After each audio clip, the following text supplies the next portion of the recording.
But Tell you what. here we are again, happy as can be, or something.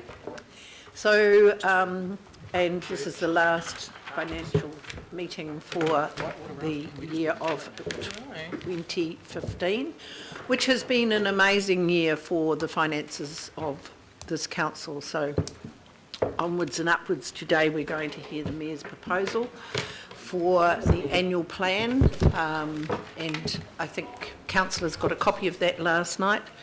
I think it's a fairly basic but quite good paper myself, but I'll leave it for the Mayor to discuss that. So we have apologies from Councillor Walker, Wayne Walker, Councillor Lee and Councillor Quacks for lateness, and Councillor Crum for early departure. It's only on here. Do you want me to put it on? Sorry? I don't have a copy of the Mayor's proposal. No, you have, well, you got sent it last night, I don't have it. Yep. electronically. Electronic last night. At about 5:15. No one's got a hard copy because you don't get it I until the have. Mayor's Yeah, given I his have. proposal. Welcome back, Yes, Mr. yes. Mayor. I am. Welcome. I am. Great to be here. You printed it off. I printed it off. It only got sent to half of us, so I think. Only kidding. Right. Now. Also, can I just say at the beginning of the meeting that the workshop for tomorrow we've cancelled because I think when you see the Mayor's proposal, there's not a lot to workshop tomorrow. Yeah. And I thought you probably all needed a day off to do some Christmas shopping. And also we'll have a quick workshop after this meeting to just discuss the rates. What am I calling it? What's it called? Online rates calculator, which, so we'll do that after this meeting. So anyway, I've moved the apologies. Have I got a seconder for those? Second. Thank you, Councillor Penrose. All those in favour? Aye. Against? Carried. Declarations of interest. There were no declarations of interest. Confirmation of minutes of the meeting held on the 19th of November. I'll move those as a true and correct second, Madam record. Chair. Thank you, Councillor Cooper. All those in favour? Aye. Against? Carried. No petitions, no public input, local board input or extraordinary business or notices of motion. We get to item number 9, disposal recommendation report, and welcome Tisha. Nice to see you. Thank you, Madam Chair. Nice to see you too. I have my colleague Caitlin Borgfeld with me today. Caitlin leads the iwi engagement work that Panuku Development Auckland undertake in a variety of different situations. Great. I'm here today to discuss 11 Scott Road in Hobsonville. The report is in front of you. I won't add much to the report other than just to mention that there has been a great deal of consultation and work that has been undertaken with the local board, relevant iwi and relevant council departments regarding the wider area of the site. This particular site, the Ministry of Education wished to use for a school site. We are wanting to get approval from this committee to, as a site, as a non-service property. It hasn't been identified for another use, so we're wanting approval from this committee to be able to go forth and work with the Ministry of Education who wish to use it as a school site. So for that reason, we haven't gone through our standard process. However, in trying to be very upfront and robust in my report to this committee about the fact we hadn't gone through our standard process, I did gloss over somewhat the great deal of work that has been done with iwi and with some of the council departments in the wider area. So just to clarify, and I've had some questions come in over the past few days, this site is not one that was proposed for parks, it's not one that was proposed for housing, it's not a site that was proposed for any other council uses. So we've got no identified service uses for it, and there has been a great deal of iwi consultation that has been done regarding the wider area, just not this specific site as such. Thank you, Councillor Fletcher. I'm happy to move the recommendations. Oh, thank you. Second. Moved by Councillor Fletcher, seconded by... No. Sorry, moved by Councillor Cooper, seconded by Councillor Fletcher. That's fine. Councillor Watson. Thank you. Yeah, I'm just noting the comment here that this doesn't compromise in any way the sports field proposal that the council has.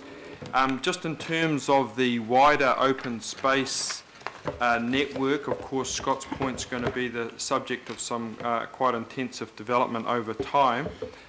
What has the Parks Department said about that in terms of the ability to acquire sufficient open space, especially given the very high cost of land here? Has there been any initial planning been done by that? And I'm thinking here particularly in terms of the proceeds of the sale, which are going to be quite substantial, I would imagine, in terms of that wider network in this general area. Just on that, there was a couple of questions in there. I have a proposed plan for the area right in front of me, which I can table if you wish, Madam Chair. There is a proposed park site which is approximately 2 or 3 times the size of the subject site next door to this property. So that's the area that the parks team wish to have the parks. They have stated that they don't want to have any other land in this area for parks, this immediate area, and they're more than happy with what is proposed with 11 Scots Road. In respect of the proceeds of sale, we're not making any recommendation about that because the proceeds of sale have already been counted in the LTP. Okay, so I guess I'm just putting on the record, Madam Chair, that there is a lot of development to take here that's very intensive. We all know the cost of acquiring land. So I'm just assuming that where land like this is disposed of, there's quid pro quo in terms of the wider network, and I'm not just talking about the parks that are already identified for this area, but in terms of just kick around parks and other open spaces, especially given the overall population that will reside here within the next decade. Thank you. Thank you. Councillor Cooper. Thank you, Madam Chair. And I mean, I'm very pleased. I think what I'm pleased about is that this is a really strategic purchase by Waitakere City Council at the same time as land was purchased as a land swap from Hobsonville Domain when the motorway was built and land acquired for that.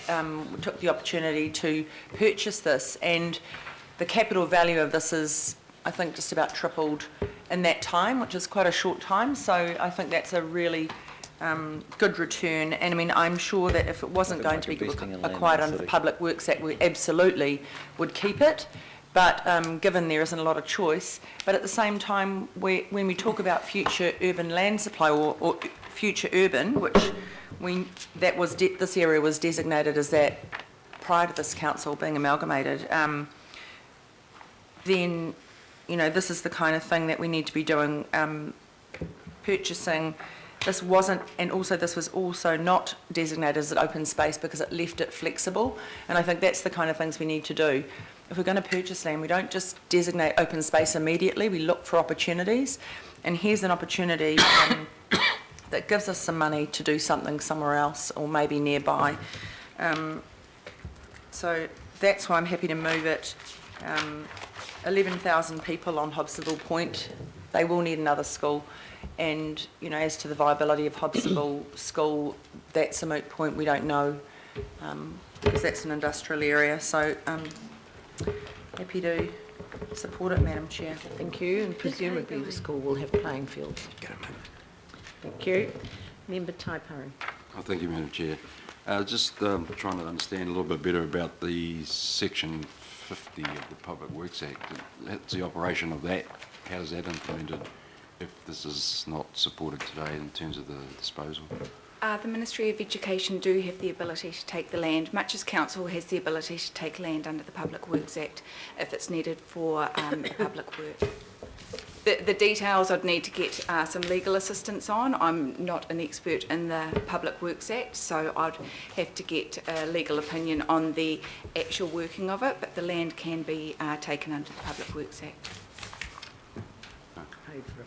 Caitlin may want to add something. I just would add to that in conversation with the planning officers who are involved in the zoning from rural to urban and in the subdivision plans for the site, they've been working closely with the ministry on establishing exactly which of the available land would be most appropriate for a school. So this does actually follow on. It's not that they've swooped in and said, we want that. There has been close work with the council units on assessing this site. Okay. Well, Madam Chair, I guess my view is that when it's been put in the report that that's the alternative mechanism, it would have been nice to have understood what that actually meant. Sort of a one-liner doesn't help much at all, really. Look it up. And apologies for that. What we've balanced up is the Ministry of Education has only just recently approached us confirming that it wishes to acquire this land, and given the holidays were coming up, we've moved at incredible speed to enable us to actually work with the Ministry of Education, and saying that we haven't had the opportunity to do a lot of the background work that we normally would do, and I do sincerely apologise for that. That's okay. I was just saying that, we're then asked to sort of agree to that disposal, Yep. but if we don't, we're going to get taken, but we don't really know what that actually means. And one might want to know that before they actually fall over on the ground and say, okay, we'll sell it because we think it's going to get taken. So I just want to put that Point out there. taken, but I think probably many of us have worked with the Public Works Act before, so. Councillor Darby. I just, something I've said when we've treated with these disposals on a confidential agenda is I would like to see when we have our next quarterly status report on disposals and we have those summaries of indicative values that we see on these papers and then realised actual sale numbers. I think it's really important, and I guess I'm just giving the staff some support here to attach a premium to the valuations for a buyer who has no other choice. Now, if this was a commercial operator, we'd be wringing every possible dollar out of them, as we should. And the same applies, even if it is the Crown, we need to wring every possible dollar out of them in the valuation, make sure there's a premium paid, they have no other choice, because every dollar counts. So I'd like to see that come through in the quarterly status reports. Thank you. Point noted. Councillor Clow. Letitia may not be able to answer that, but my understanding is this land was previously was designated parkland. We then purchased, the Parks Department decided it wasn't in the right spot, and we purchased 18 months ago a bigger chunk of land next door, and this was always deemed to be surplus and was to cover the purchase of that park. Can you confirm that, Letitia? I will just look through the notes that I have here. I think that's what the Park Department did. I think that's why so the really Parks the point Department point I'm making is this is really a sale to go into the consolidated pot to pay for the parkland we did purchase next door, and where Parks are going to put a large park. Just noting the resolution of the Waitakere City Council of 10th October 2007. This was acquired for the purpose of creating a future urban development area. So there is a site that will be parkland, the rear of the site, and also adjacent to it. And on the land we bought. Yep. I think it's on the map on page 13. Yep. Right, it's been moved and seconded. I'll put the motion. All those in favour? Aye. Against? Carried. Thank you very much. And Letitia, have a good Christmas and holiday. Hope you're getting a break. Thank you You've done very very much. well this year, and it's been a pleasure working with you. Thank Look forward you. to next year. Thank you very much, Madam Chair, and Merry Christmas, everyone, and I hope you Thank have a you. very, very good break. Very well deserved for all of you. Thank you. And you too, Caitlin. Right, we have item number 10.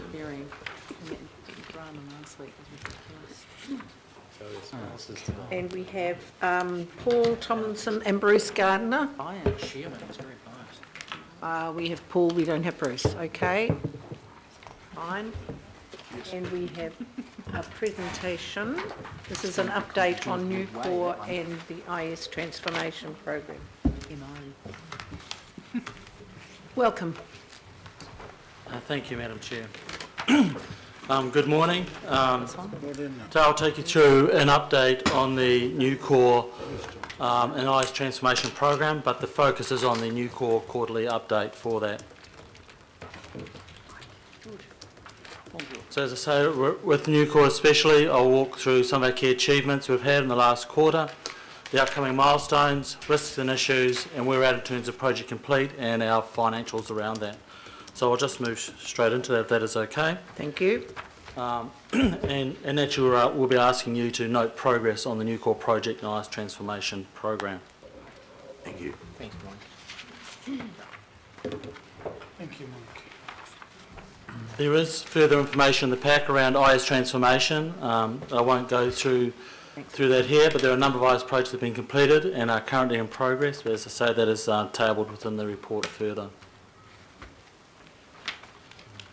In terms of the program budget, there is no changes in those. The line highlighted around Nucor.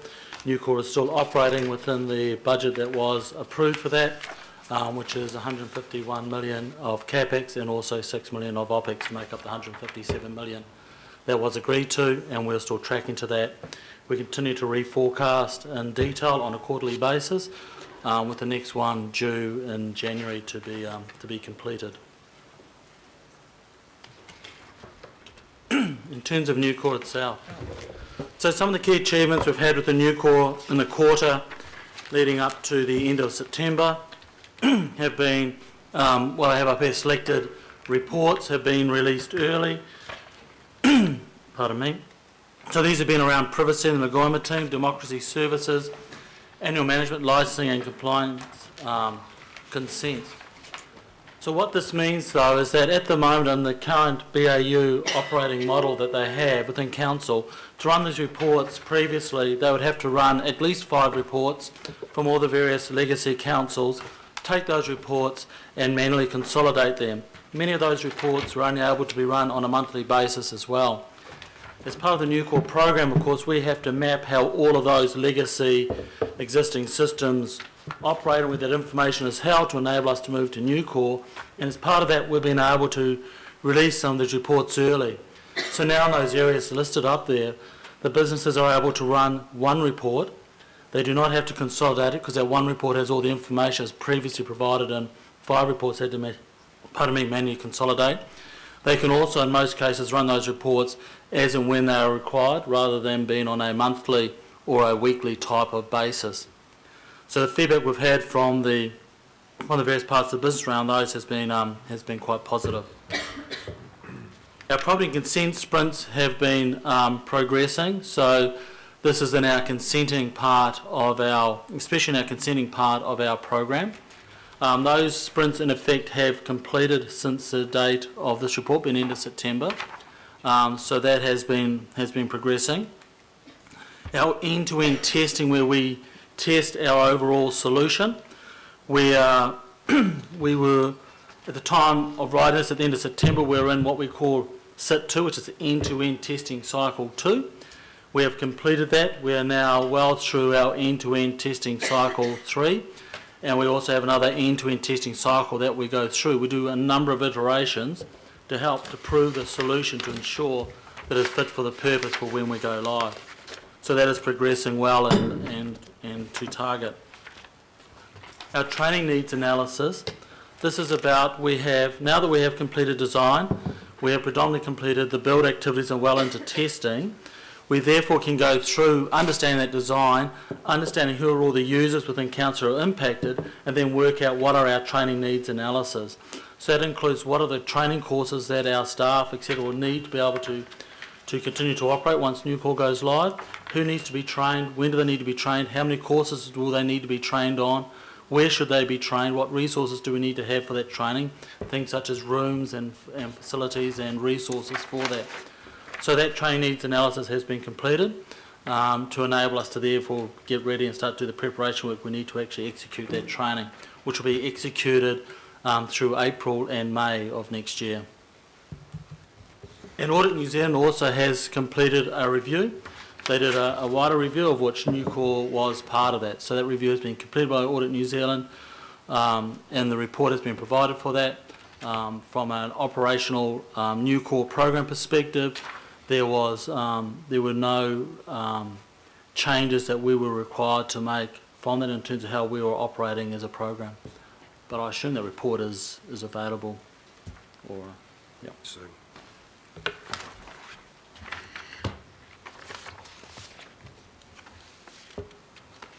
So our upcoming milestones, finalise the reset phase outcomes and benefits.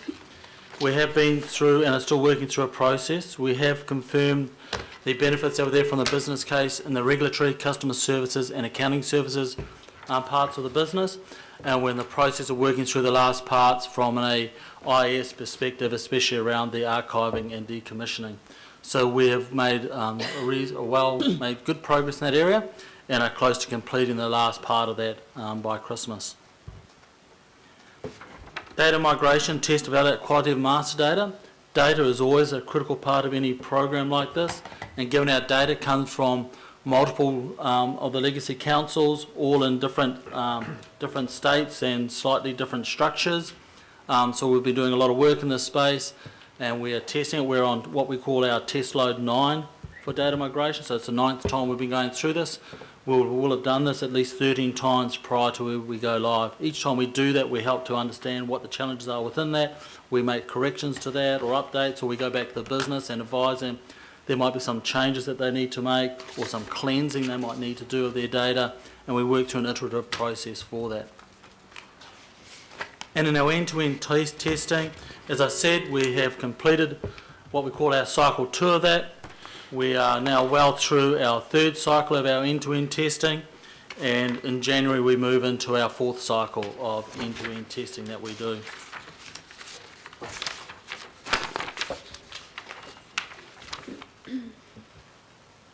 Key risks and issues. These have been here before, and they haven't really changed in a program of this size and nature. Data quality is always, that's why I said we will go through 13 test loads and testing of our data. Data quality is critical and is a complex area, and we're working through that, and we're on track with our work through that. We also work, we've mentioned in the past, we've set up what we call a data governance forum within council. So that's where a number of people represented in the business can come together when we have particular issues we may need their help or guidance on, or we need to resolve, because the various legacy councils may have treated some data in different ways to others, and we need one way of dealing with that in the future. So that has been operating effectively for us. It's been in place since April or May of this year, and it's making a difference for us. The transformational change, there really are two, at a high level, there are 2 key activities we're doing within the program at the moment. One is around testing the solution that we have designed and built to make sure that it is fit for purpose. The other is in the change space, and that is making sure that not only is a solution fit for purpose and meets the requirements of the business, but the people are ready to be able to operate that new solution or the new core solution as well. There is an awful lot of activity happening in that change space. There are a lot of people who are impacted. For our go live in June of next year, there's some 1,700 people who will need to be trained, who will need classroom-based training. There are a number of other users over and above that who may be read-only or inquiry-only type of users within that. So there's a lot of work that we have kicked off and we're doing. We have change champions that are in place within the businesses working with us. As I said, we've done our training needs analysis. We also have completed business impact analysis to understand what are the impacts in the various businesses within council as well. And we have plans around to how we will address that and how we will manage that with the businesses as well. The consenting sprints, as we put here, so as we mentioned at the last update, that we have had some challenges in the consenting space. We are working through those. We continue to have some challenges there, but we are making progress through those. We are actually looking to utilise, we have in a program like this, there are always challenges that occur and things that arise. We always have had contingency built within our plan to be able to deal with this. We will be using some of that contingency in that consenting area, whereby in February we'll be looking to use an additional 2 to 4 weeks to have an additional testing cycle around the consenting space for that. So we'll make use of some of that contingency that we have. So progress has been made in the consenting space. Certainly 90% of the build activity has been completed, but there is the remaining parts that we need to complete there, and we're working through our exec Steerco and our sponsors and SAP with that, and progress has been made, and then we track that at a very micro level with them to ensure that that gets completed for that. So that is tracking to the plan that we have for that now. But it is a challenging area and it is also a complex area. That's why we're making sure that we take the time and effort to get this right.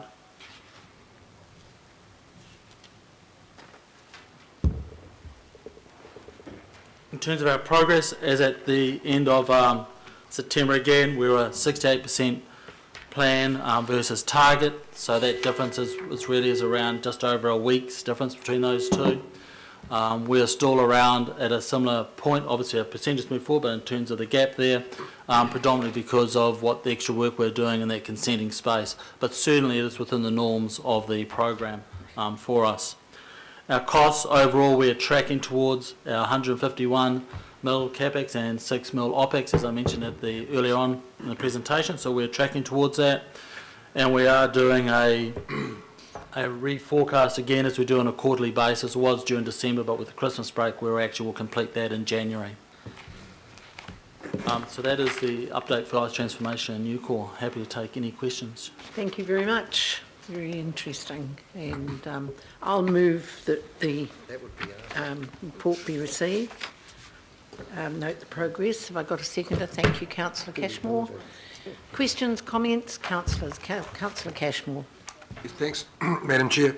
So, Paul, with 90% of the consenting compliance work done with the new core, what sort of efficiencies are we actually seeing on the ground being delivered by that work?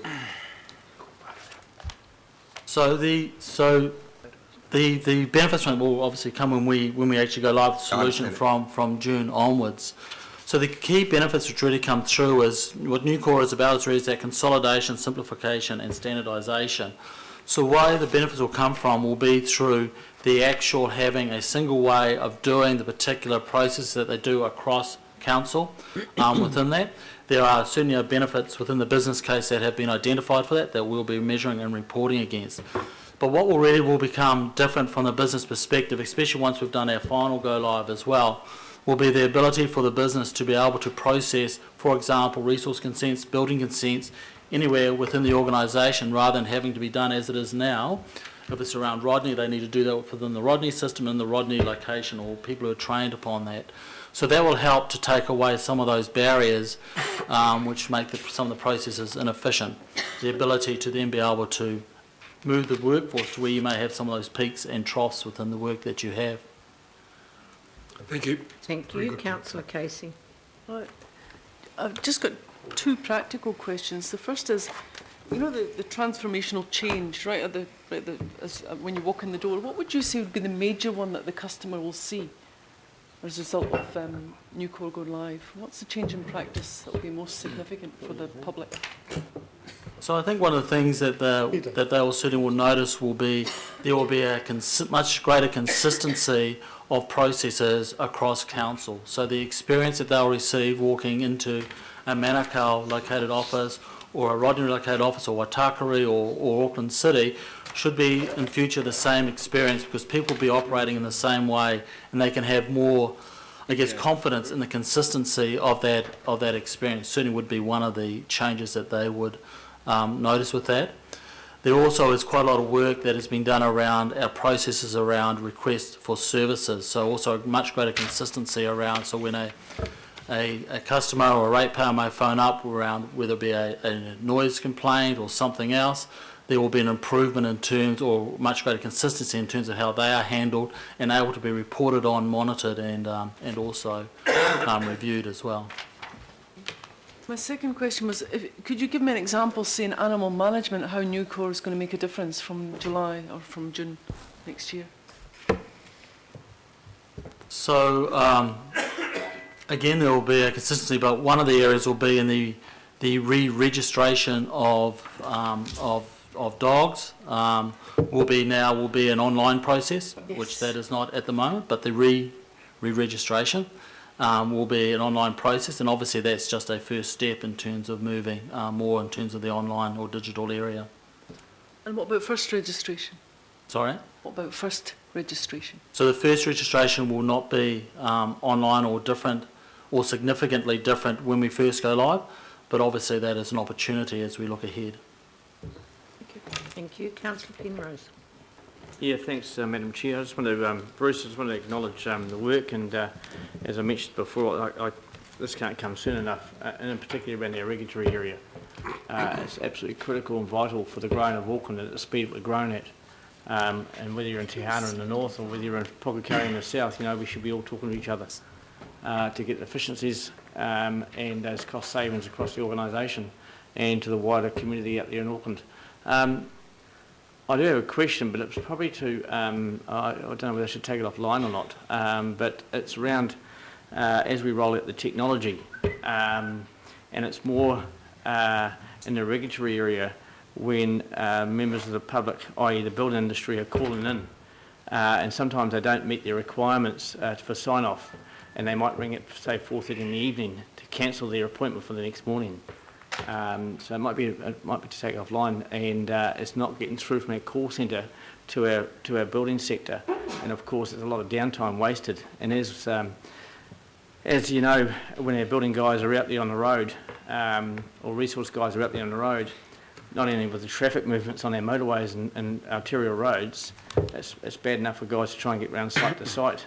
And any one day, when they probably should be doing 12 inspections, they can only get 6 or 7 in, depending on cancellations or the likes. So it's about a communication thing between our call centre and the industry. But I just want to, my main comment here is, as I mentioned, Bruce, is that look, what I'm seeing in the technology rollout so far in the regulatory area is great. Just keep up the good work, and hopefully we'll get that out there as soon as we can for the benefits of the organisation and to the wider public. Thank you. I would need to, in terms of the question you had, I'd need to have some others around in terms of being able to answer it properly, so offline certainly would be better. Yeah, I know, Madam Chair, there's a couple of issues with the some of the sort of the iPad technology, in particular for a wet day. I know it goes down, or the screen is pretty much buggered for about 10 minutes or something, so I'm sure you're working through that technology. Thank you. Councillor Quacks. Yeah, thank you, Madam Chair.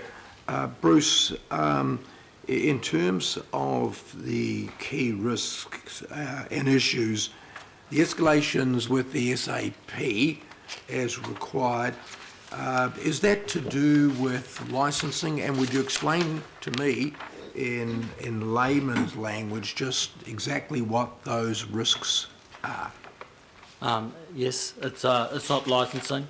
Not licensing. In terms of what we're doing, it's around, and it's not around the quality of the solution we're seeing from them. It's around the pace that they are moving, in essence. And so we are working through that. We're escalating through Sue, who's one of our sponsors, through SAP as well. And we are working with them in terms of bringing their delivery into a time frame that is acceptable for us for what is that remaining part that is there. So we do have a plan with that. We have worked with them to do that, and we are now continue to keep that pressure on to ensure that they deliver to those dates that we have.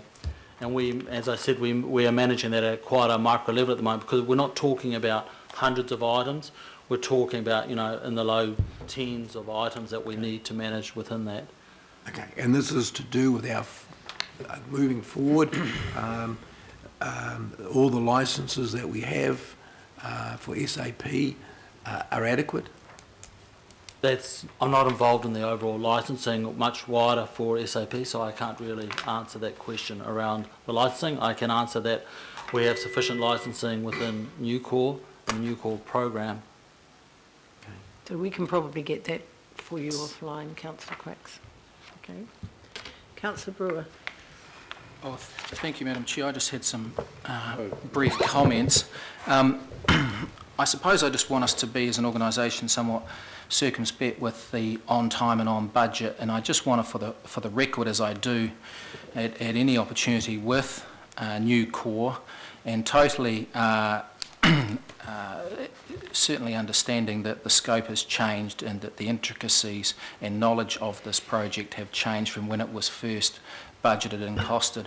But let's not forget, while we before we pat ourselves on the back, that the quote from a 29 November report 2012, Madam Chair, in quote marks, total cost of the program is 71 million, made up of 58.1 million capex and 12.9 million opex.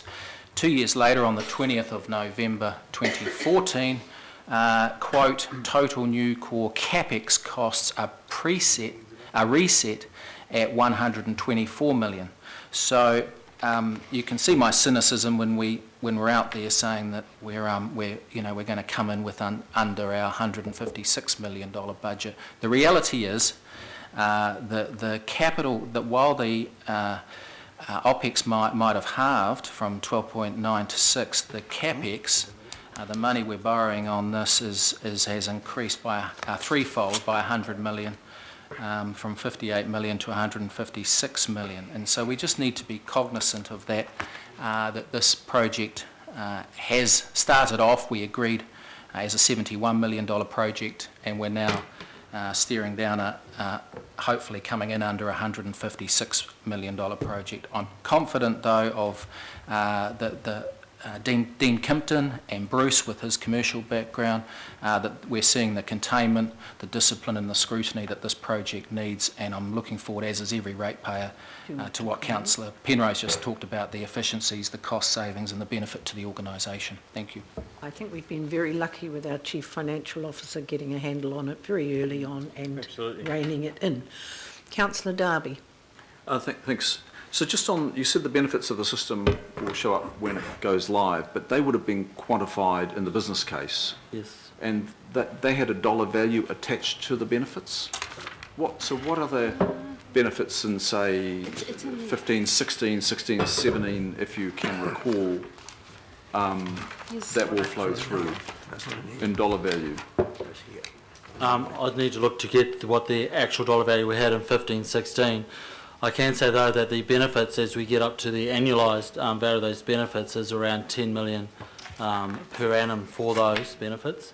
Is the annualised run rate that we achieve. We don't achieve all of those immediately at go live. There is about a 1 year lag towards achieving that, and we have 2 go lives in terms of the achievement of those, so June 16 and June 17 for those. Okay, and the other question, Chair, is you spoke of, I think you said several hundred or 700 people need to be trained. Which? It's 1,700. 1,700. Yeah, 1,700. So that cost of that training, is that within the new core budget, or is that ancillary, external to the new core budget? It's within the new core budget. It's all within that budget? Yes. So, okay, so all the ancillary costs to new core are taken from within that new core budget? So those costs are included within the new core budget. I would make the point that we do not pay or cost the time of people who attend the training, but for the delivery of the training, the provision of the facilities, depending upon what they are that we need for the training, are covered within the new core budget. So there might be some ancillary costs, but you would deem them minor and they're absorbed from within existing budgets without the budgets for which they were allocated causing other projects or programs to falter? Correct. Okay, thank you. Thank you. Councillor Wood. Yeah, thank you, Madam Chair. Just in relation to front of house and call centres, I remember the previous chief executive gave us, some assurances that there would be some rationalisation in those areas of council's business. Is that included in the 10 million, or if we, really drill down, will we be able to get more savings than what we're talking about with the 10 million? So there are some savings around that area which are included.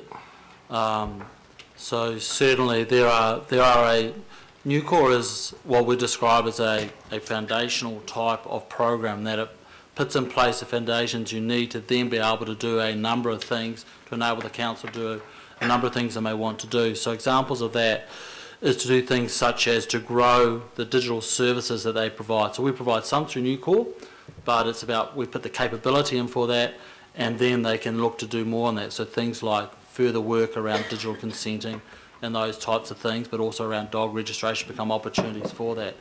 Equally, that applies with some of the front of house customer services type of activities as well. So there are some things within that, but certainly there is further opportunity to do more within that following once new core is live. Okay, so and property files, are they electronic? They're all in that state now, are they? The vast majority of property files are electronic. There are still some things that need to be scanned to become that. So there was some work done, I can't remember, it was in Papakura, Pukekohe a little while ago around that, where more of their records were paper-based. But by and large, they will be digital, and we are bringing those into a common or a single area within Newcore. Mammoth task. Okay, well, I mean, we're making progress, but I do believe that this council needs to look closely at how we do our business when this program comes alive, because if there's going to be cost savings that can accrue by rationalisation and changing the way we do our business from what we're doing it at the moment, I think that is the time to do it, because if you don't do it then, it'll kind of sit and we'll miss the great opportunity.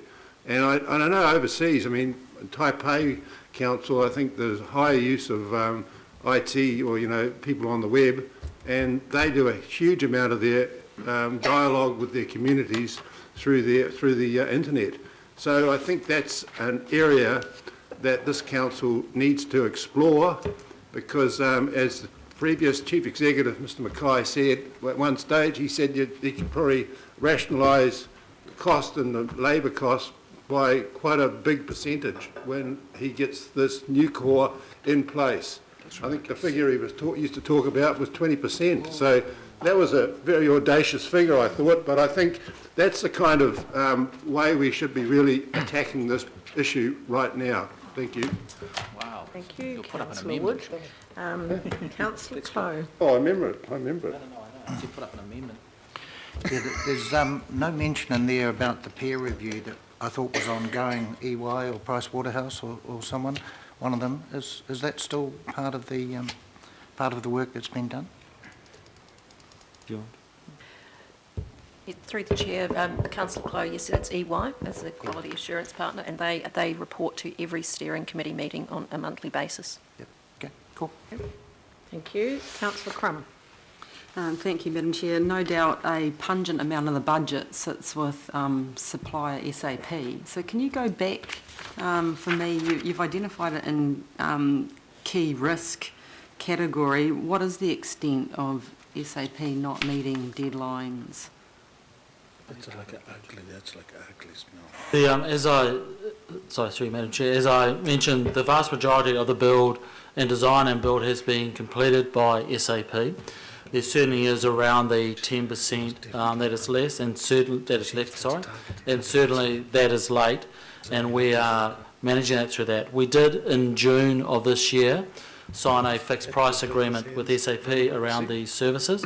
So from a cost perspective, that price is fixed, and we have ensured that SAP bring on the appropriate resources to ensure that they deliver what is remaining.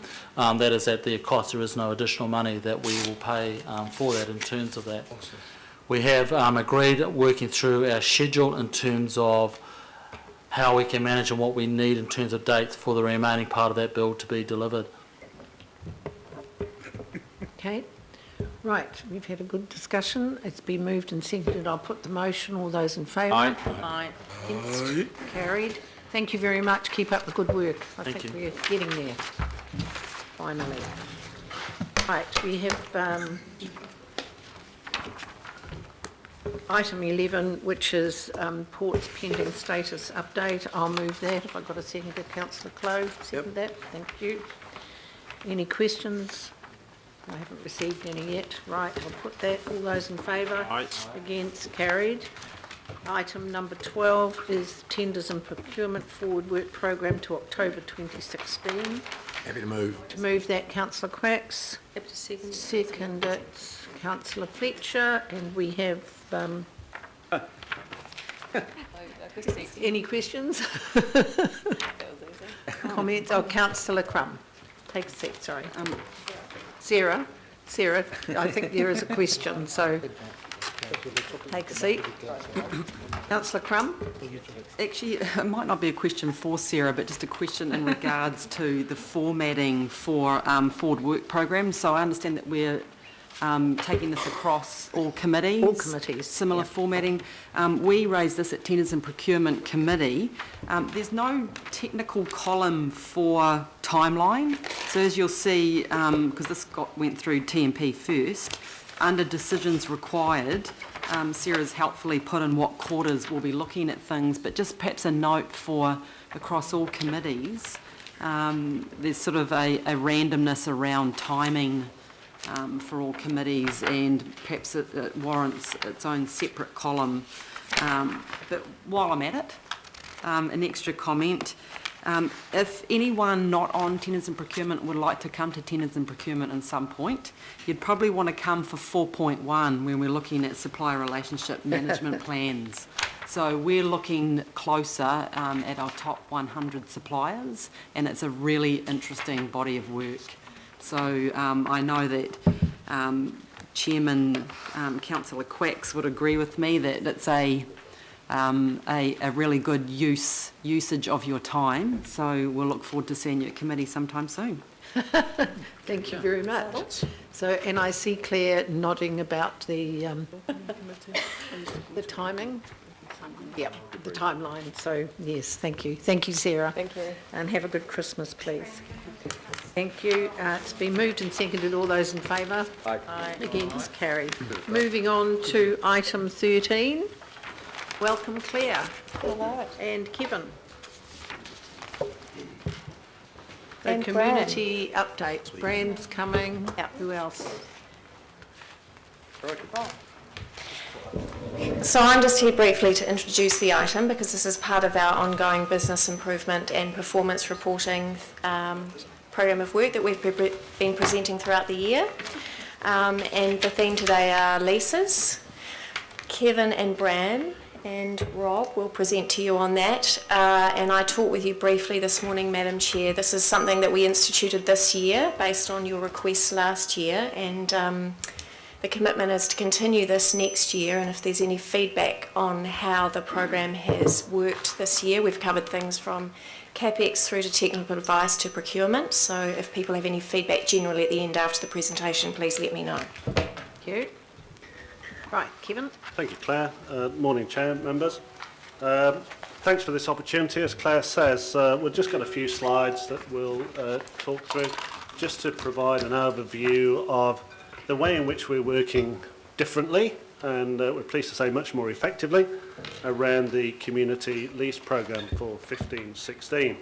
And I think you'll all be familiar with community leases. They're one of the community assistance tools that we've got available to support community organisations in Auckland to sustain activities and experiences that are increasingly aligned to our local board priorities. There are a number of leases, about 1,200 across the city, and 2015-16 is a big year in terms of our work programme, with a heck of a lot of work to get through, mainly because we've got a number of leases that have expired and have rolled on beyond their initial expiry date. We've also got a number that are arising, and part of that is a function of the fact that we're now 5 years old, and legacy councils made quite a number of decisions in the last months of those legacy councils that envisaged a 5-year block. So we've got a lot of work that's naturally arising. We knew that at the start of this year, but also we got a lot of encouragement from our local board chairs when we met with them on the 24th of August this year, who fed back to us that actually there's a lot of groups out there with a lot of members who are passionate about their access to these leases. And there was some concern that they couldn't see that security of tenure that they really wanted to see, to be able to push on confidently with their activities. So a little bit of context around why we've put the effort we have into this business improvement initiative. What this slide shows you, there's many factors involved in community leasing.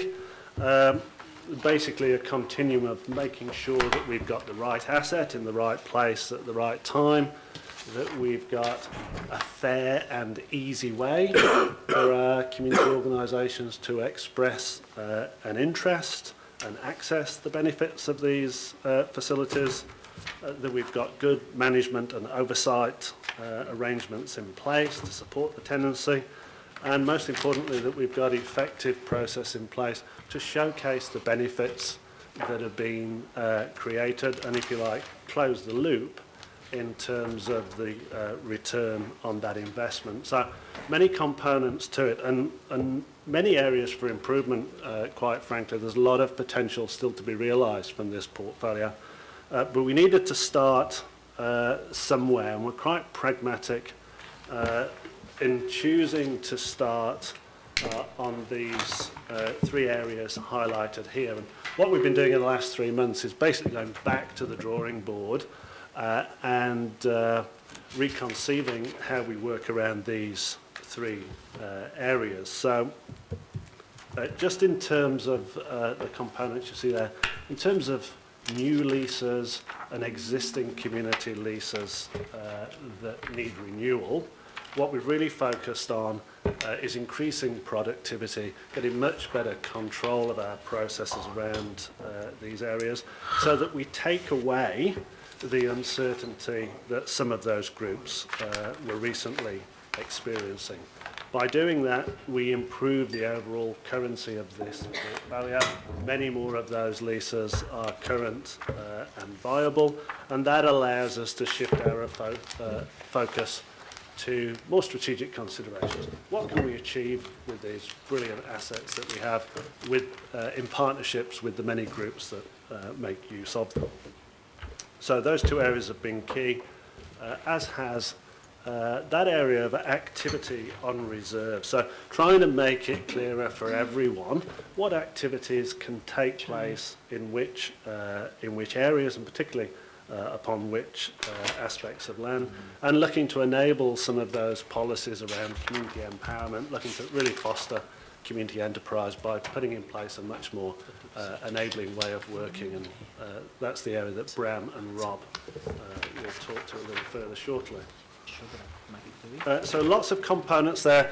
The key thing as well, we didn't want to lose sight of the whole body of work, but there's some very clear areas to focus on. So first thing was to have a look at an analysis of this year's work programme. What you see there in total, 509 pieces of work to complete this year.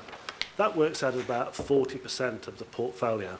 So this is probably our biggest facility portfolio, and 40% of it needs attention this year. So you can see why we've had to adopt a very different way of working to enable us to be effective. Just the numbers there, the start of this year, we had 50 decisions that had already been made but needed to be fully executed. We had 150 leases that require renewal, or at least consideration for renewal during this year. We had 229 land leases that had expired and need to be re-let this year, and 80 new leases in council-owned buildings similarly need to be re-let. And you'll see we've categorised that work in terms of complex and fast track, and the real focus has been to let's do the simple things first and take those pain points away. So a real focus on simplifying, streamlining, and getting through the body of that work shown there in blue, but at the same time not losing sight of some of those more complex matters and acknowledging that actually they need time to work through. So we need to start on those things now, and that's exactly what we have been doing.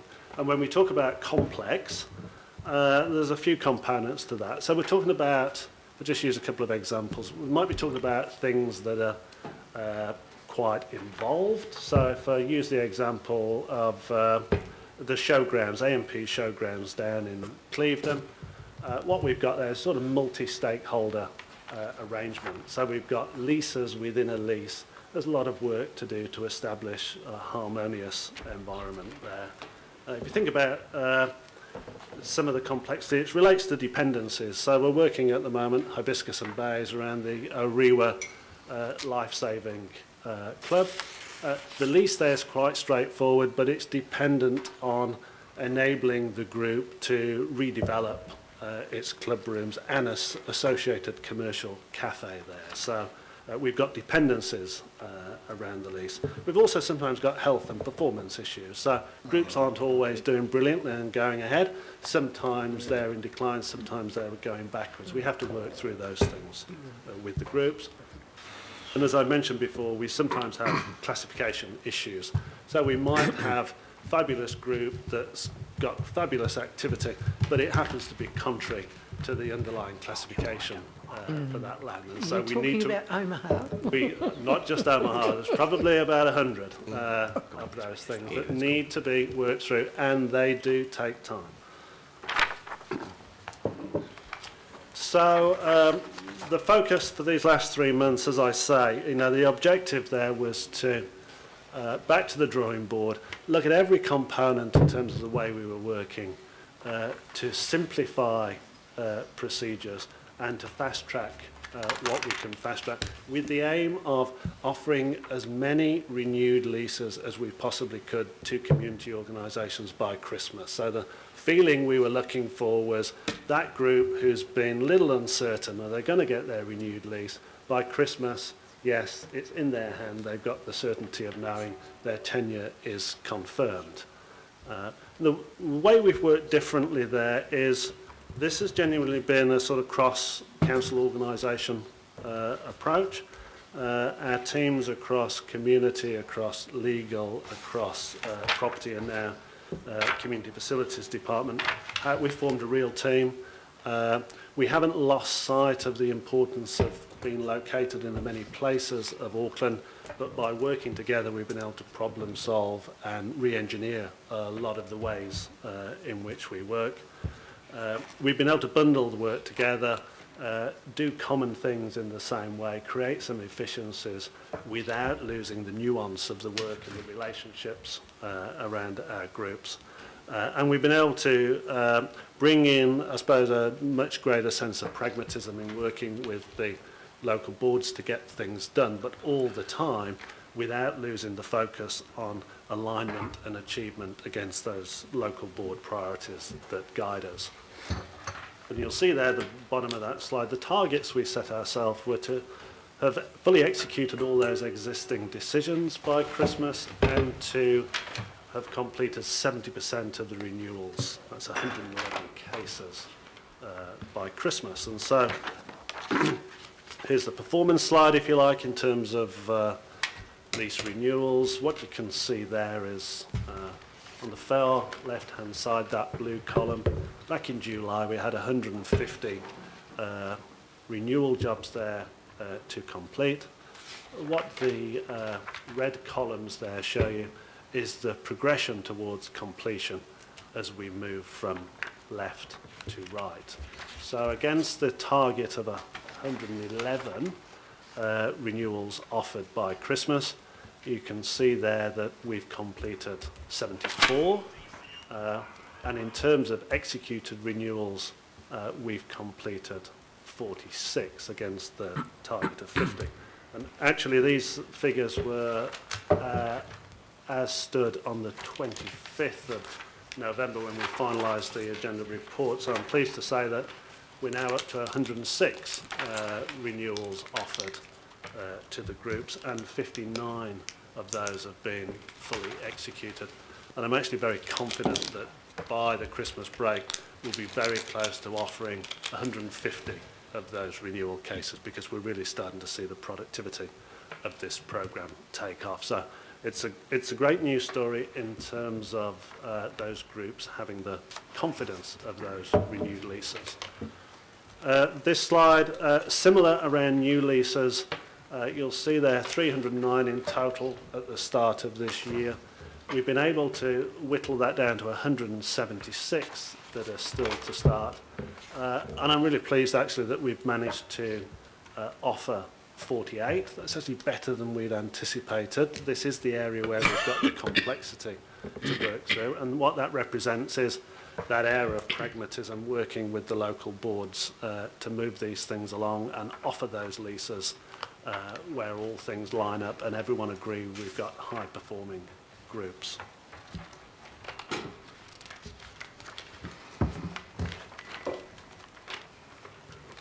So I suppose the story is the very different way of working, programme approach, but not losing sight of the importance of place, the importance of relationships with these groups, and that alignment and connection to local boards. We're seeing good progress. I'm confident that in the third and fourth quarter we'll see really good progress against those new leases, and by the end of this year we'll be well through that total of 509. So that's a snapshot of the work and the effect we're having in terms of renewed leases and new leases. I'll just hand over now to Bram and Rob just to talk to the activity on reserves work. Yeah. Well, this part of it isn't so much a snapshot as just a heads up of some issues that we're looking at and to report back to a committee in the new year on.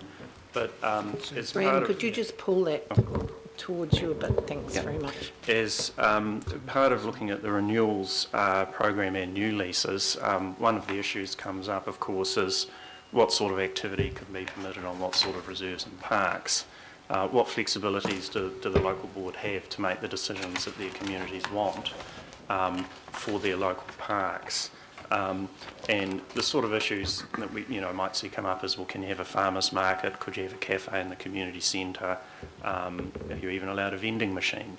And believe it or not, we spend an awful lot of time between parks, legal and community leasing trying to grapple with these issues that you would think would be fairly simple sort of political decisions for the local boards. But we find ourselves working within a legal framework that in some respects is probably a little bit tighter than we would prefer. And the particular one here is the Reserves Act.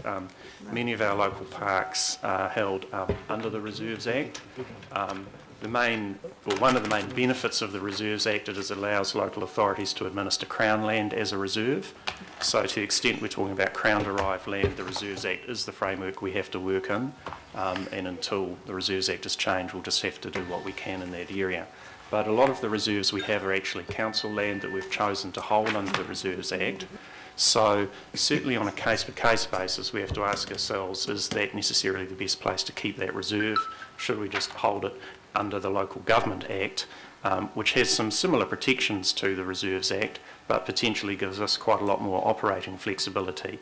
I should say at the outset that whether you hold a park under the Reserves Act or Local Government Act doesn't affect the allocations table. It's still a local board decision around what sort of activities they want to do, but the classification issue itself is a governing body one. So, yeah, basically, as we've seen on the overheads, the Reserves Act is relatively prescriptive. I suppose it's an act that came out of a particular time and place. A lot of the act is to do with, of course, conservation estate, and that sort of tone pervades it. So when we get down to a local car park or a community centre or some such, you're dealing with a regime there that is covering a lot of quite different things. We've obviously inherited a lot of different approaches from the legacy councils.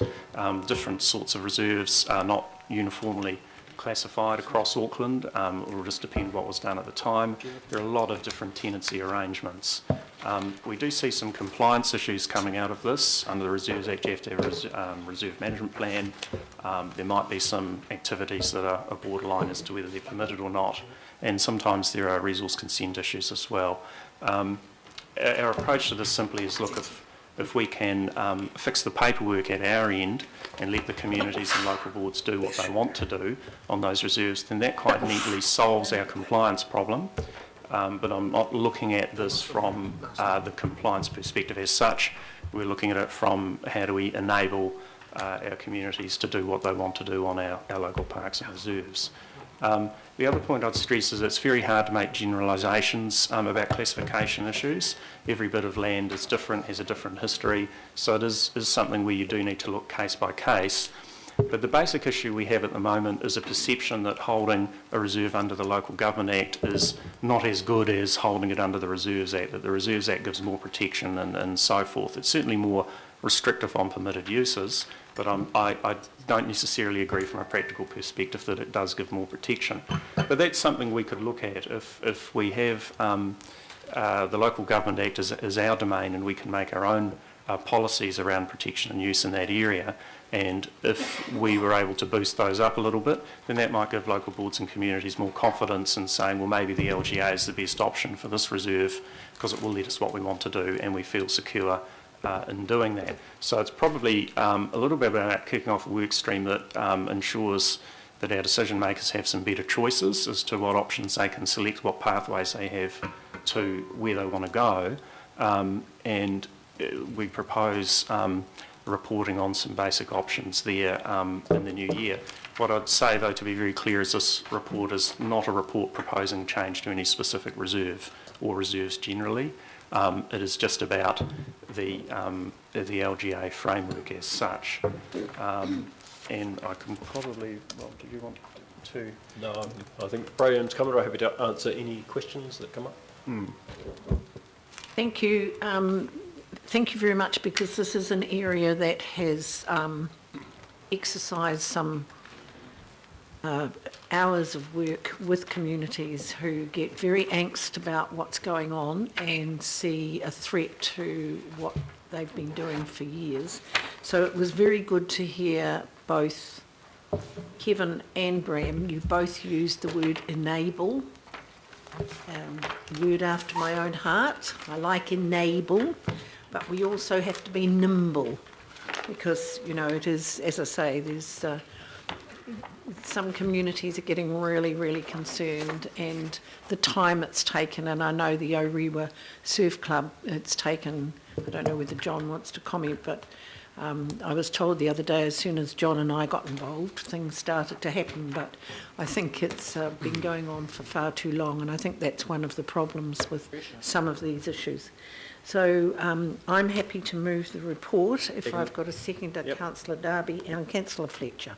Well, thank you, Madam Chair. I really welcome this piece of work. It's long overdue. I'm particularly interested in how the impacts are going to be on the sports and recreational groups. When we went out for consultation on the sustainability of sports, the number one gripe from clubs was leases and what was council doing about it. Obviously, we'll continue, I would hope, to advocate change to central government in terms of the Reserves Act, that there are more enabling provisions, because so many of the activities that are taking place by volunteer groups at the moment are technically illegal. So that's just a silly situation. So I'm hoping that in the report back, which I will welcome in February, is it anticipated? February going to come back? Yep. I'm hoping that you are going to help us address some of those issues and that we can be more nimble. But I think we also need to keep to the forefront of our mind the lessons that we've actually learnt from the codes, the clubs, the challenges for memberships today. We're wanting to see more young people in having the opportunity to access to sports clubs, but the reality is that we make it incredibly difficult for some of them to operate. One of the things that I am hoping for, and I'd like you to comment on, is looking at page, 41, where you're looking at the alignment, the improvement in the alignment. I want to understand that when we get those policies through, whether in the council family, whether it's a local board or whether it's the council itself, that we are taking into account what clubs need by way of tenure to be able to operate effectively into the future. We cannot expect clubs to be making those investments in buildings, to be doing the maintenance and things, if we're just drip feeding them tenure. That is an unacceptable situation.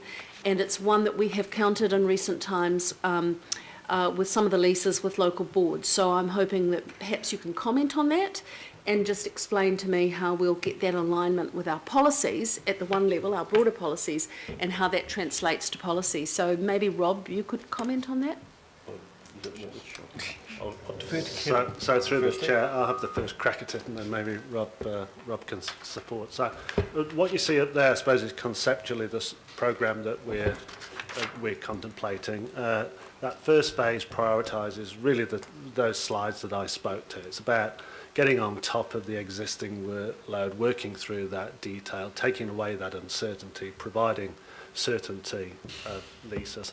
Actually, we're moving into that organise category there. Actually, we've consolidated some of those improvements by creating one real team now within the organisation, focused just clearly on this work. So we start to bank those improvements that we've developed.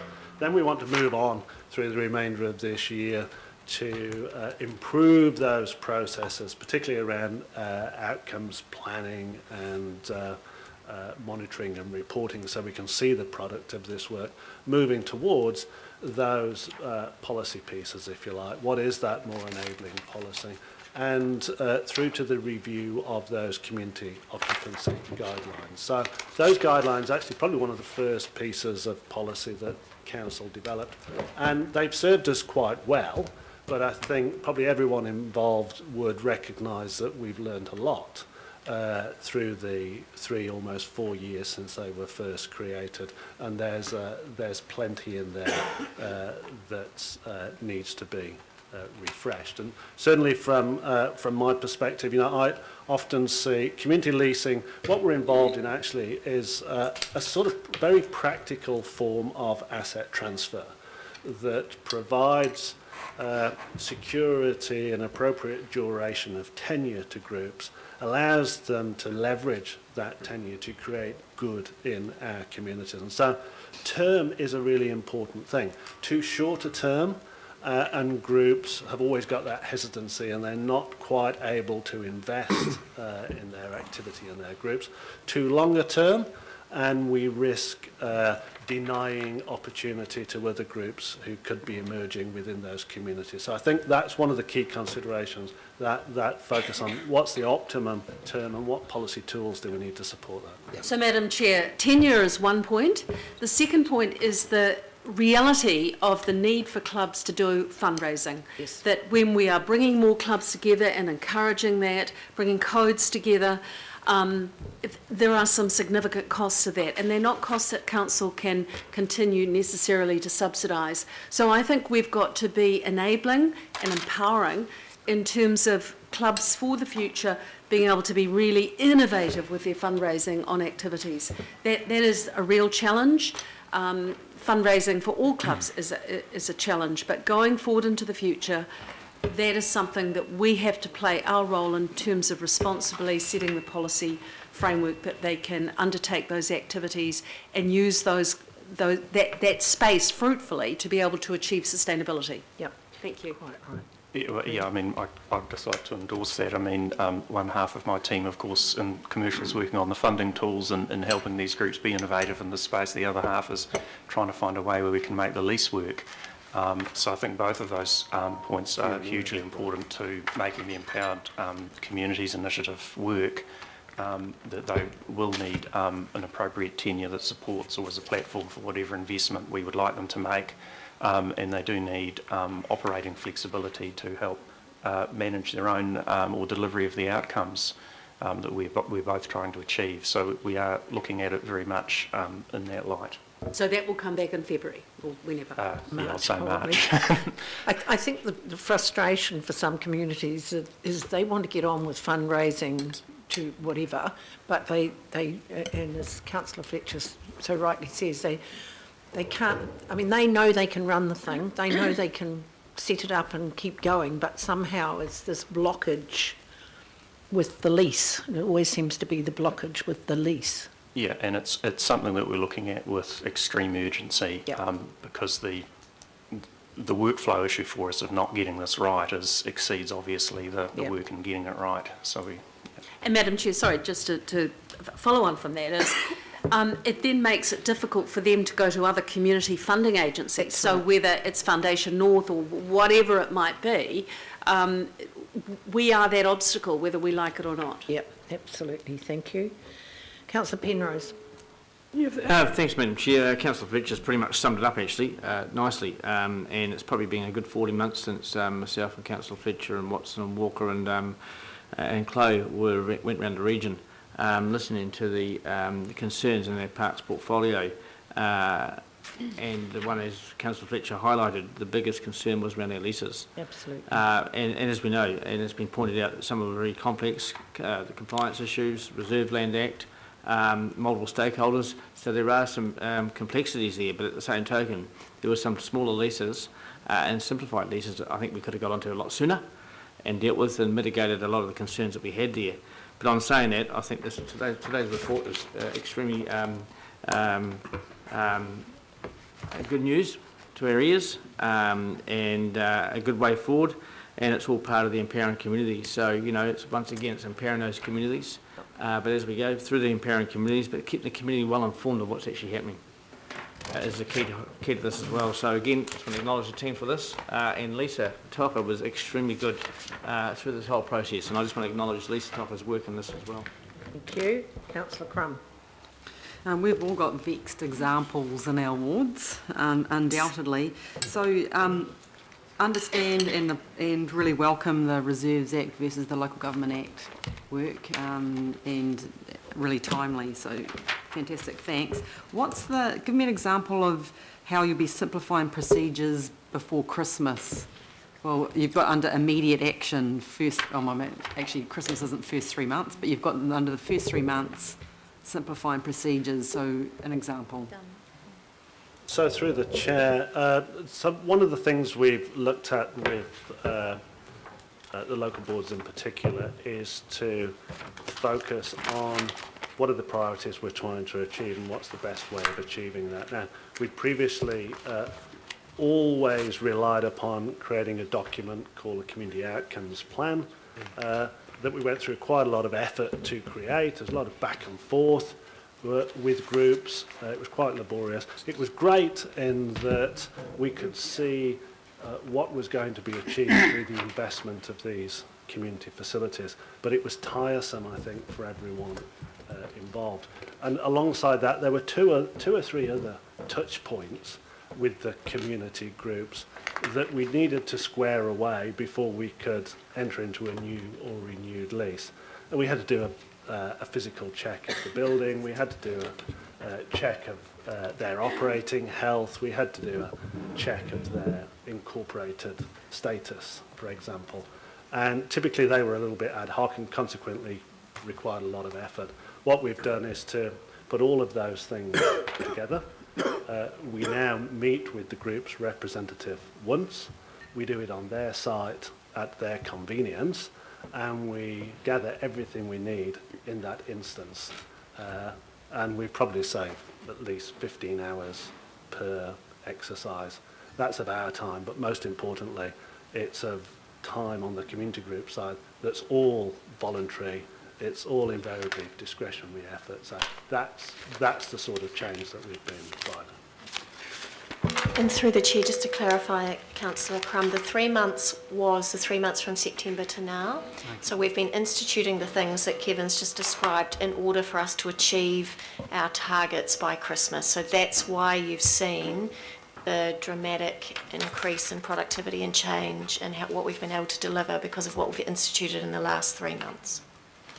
Thank you. Councillor Casey. Thanks for the report, Kevin. I'm just interested in whether your totals include the community leases on the Maunga and whether this framework is going to cover them as well, or they're being dealt with separately. So through the chair, yeah, Maunga Authority leases are now dealt with separately. It's actually the same team that's providing the advice to the Maunga Authority, but of course, given the different structures there and decision-making responsibilities, that advice is not aligned to the community occupancy guideline, but is aligned to the guiding documents around the Maunga Authority and the vision for the Maunga. So, same team, slightly different approach, sat in parallel to this work. Just a couple of questions about that. Does the local board have any part in that Maunga process? No. None. None. How many leases are there on the Monga? I believe there's in the region of 30. Thank you. Thank you. Councillor Cashmore. Yes, thanks, Madam Chair. This is great work, because, man, this has been a pathway strewn with broken glass. Some of it was ours, some of it was Legacy Council, some of it was actually the bodies who were doing the leases, and some of it was the Crown. So well done, and clearly I see your guiding hand here quite a bit. So this is good work that needs to be done, and the rapid uplift in productivity is massive. My question follows on from what briefly Councillor Penrose talked about, was the powered communities approach. How is this going to tie in with that? Because the two really go hand in hand to give local boards the ability to deliver what these community leases often work with trying to deliver as well. So they're two parallel pieces of work that should have the similar outcome. Yep.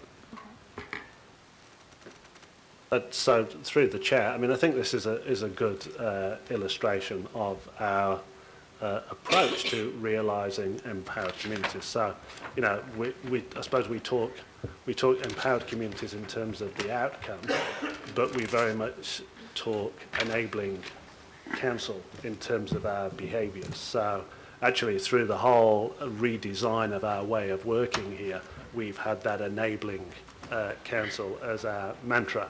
You know, how do we get out of the way, essentially? Remove the barriers that our groups and our local boards in particular were saying were being experienced. Let's remove those barriers. Let's put the focus on what's quality of advice from an officer point of view, predicated on what's best for groups to get on and do the thing that they're passionate about and serves their community. So I think philosophically absolutely consistent. Yeah, and I just add we want to make absolutely sure that we have the legal framework and funding tools available to achieve empowered communities. So that's sort of the way the guiding light of this actual work stream on looking at permitted uses. Great, can't wait to see it being delivered right across the board. Absolutely. You, Councillor Cooper. Thank you, Madam Chair. I think it's great that we're getting this together, because it is one of the common things I hear as a councillor. But my plea is that yes, it is a local board function to approve these leases. However, often the local councillor will be the one getting the phone call, and you know nothing about it, and it may be that everything the way it's been done is absolutely perfect. It's the right thing to do, but the group is disgruntled or somebody. And I just make a plea that when you're doing communications of anything, that the local councillors get a heads up, because some local boards will share information with you and some won't. And it just really helps the whole process if all elected members are on the same page. And often it might be the local councillor that has the biggest relationship with that group. Yep. And so they just come to you and they don't even understand the local boards involved. So if that could be even just copying in on an email, sometimes you can just go and help smooth the way if you get a good briefing. We are elected locally, and we've often got very long relationships with these people and can help sometimes. So that's just the plea. Even if we just copied in, it gives us a heads up and we might be able to assist. Thank you. Thank you. Good points. Councillor Filipina. Thank you, Chair. Just a question. I'm also assuming that with the further phases and the phasing in is relation to ECEs as well? Okay, that's all right. It's just that it hasn't been mentioned all this time, but there are ECEs, and there's quite a few in my particular ward that are still getting requests to be located on our parks and reserves. So, but it's also the renewal, because there were a few that obviously wanted to get renewal, but the overload was just too much for staff. But I just hoping that that's also in the priority list. So just a quick response to that. So the question around that appropriate activity on reserves or parks is very much around early learning centres as an example of, is that an appropriate use for our open space? Where do you start to draw the lines about what open space is for and what it's not for? Yeah. So that in the bigger picture, that's very much part of what's appropriate activity. In terms of the specifics, the specific cases that the Kevin's team will be working through. Because along the same lines is what Councillor Fletcher was talking about around sustainability, and for them at least, for a lease and long-term lease, around their longevity as an ECE. Thank you. Thank you. Councillor Darby. Thanks, Chair, and thanks, Kevin and others for the work. Kevin, you responded to Councillor Fletcher. Councillor Fletcher raised the importance of a reasonable term of tenure, and I think that's entirely valid.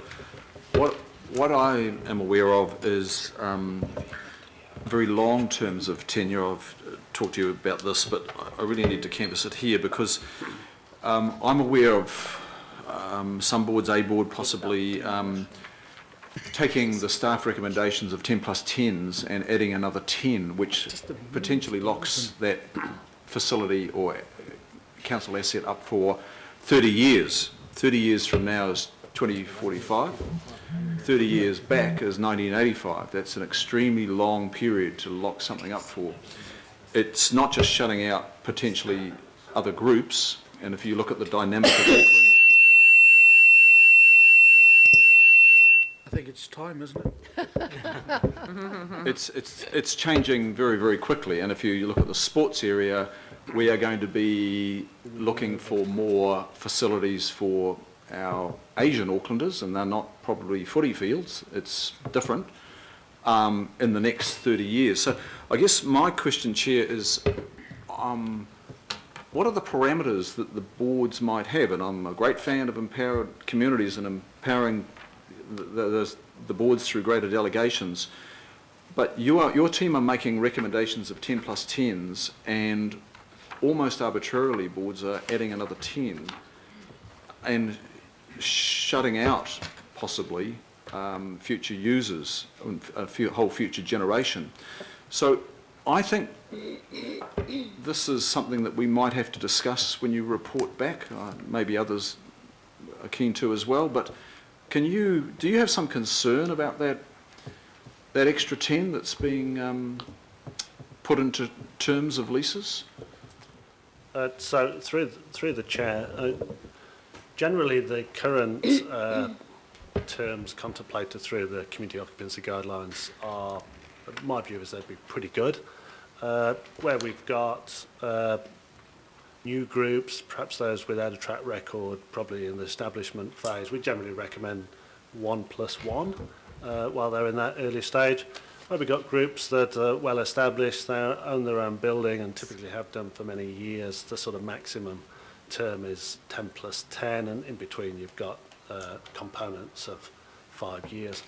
That works pretty well, as these are guidelines, and I have to say that local boards have made some hundreds of decisions since they were first enacted, and the vast majority of those decisions have been in accordance with those guidelines. So I think that's testament to the fact they're workable. There's been a few exceptions. They are just a few. Some local boards have gone for a shorter term, maybe 3+3 when we've recommended 5+5. And there's been a couple of cases that I'm aware of where boards have gone for very long term, 30 years. I think in every case we've strongly advised against that for the reasons that the councillor describes. I think it's an area to look at when we review. I'm confident with the advice that we provide. I suppose local boards are equally confident with the decision that they've made. It's something to consider at review time, but generally they've been exceptional. Okay, Chair, I just think that that's something we might have to look at, because effectively you're disposing of that property for a unique group to use for a long period. 30 years is quite long. Now, in some cases that might be quite appropriate, where there's a large capital investment by a club over decades. But my view is that we probably need to be treading into this with eyes wide open as a governing body, and understand the implications of very long leases. The other thing I'd like to get picked up is the requirement for all lessees to at least consider and possibly implement waste plans and travel plans. A lot of these clubs are major generators of traffic on Saturdays, and they might play as a team, but very few of them travel as a team. And I think there's huge potential in that particular space. So I think I'd like to understand a bit more about these long leases in particular, and also the acknowledgement of council sponsoring those facilities and those entities, and having council be acknowledged on letterheads, the buildings themselves, because a lot of our community don't know that these facilities are actually sponsored through their rates. They just don't get it at all. Thank you. I mean, good points. I think Councillor Fletcher made several of those. It has to be very site-specific because, as Kevin so rightly said, I mean, some people have got considerable investment and long-term, and doesn't actually cost this council very much at all. I can think of one or two. But, you know, in other cases, they're very needy. So I think we have to reflect that. But maybe that can come back in the report, maybe in March. I'm very happy to follow with up some on those examples, specifics. because, you know, we are a very wide area, and it would be very difficult to make one rule for the whole area. Councillor Wood. Oh, thank you. Just in relation to, well, this issue in relation to Reserves Act vis-a-vis the Local Government Act, is that for existing reserves, or is that future use of land that is owned by council, that could, is it as parkland? Well, a lot of our park, and particularly the regional parks, is held under the LGA anyway. When we get new parks that come as a result of resource consents and so on, vestings, they typically, or we endeavour to have those come across as LGA rather than be specified as going under the Reserves Act. But by and large, what we're talking about today is the existing parks and reserves that we have. And whether in any of those examples we would get a bit more operating flexibility for our communities if it was appropriate to hold them under the LGA under a framework of our choosing. Well, I think that's an area that local boards should actually look at, because they're the people on the ground and they know what their requirements are. And a lot of communities presume that parks and open space are reserves. So, you know, in this, sometimes there's been an anomaly, but it's an area that I think needs to be gone through with the local boards. The other area that I've just raised is commercial. You've got this commercial activities on parks and reserves owned by the council.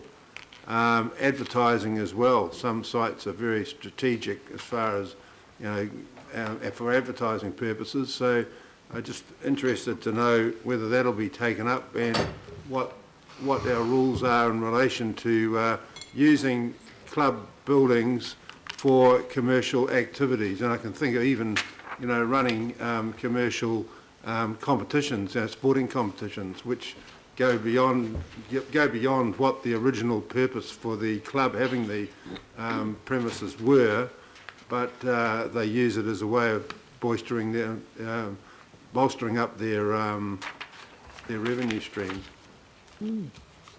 Yeah, well, through the chair, I mean, that really goes to the heart of the Empowered Communities proposition. Exactly. And it goes to the quality of the decision making, the advice and due diligence around, well, what are we giving to the community group to use? What outputs and outcomes are they generating from that? How do we, you know, monitor that to ensure it's sort of staying on the straight and narrow in that respect?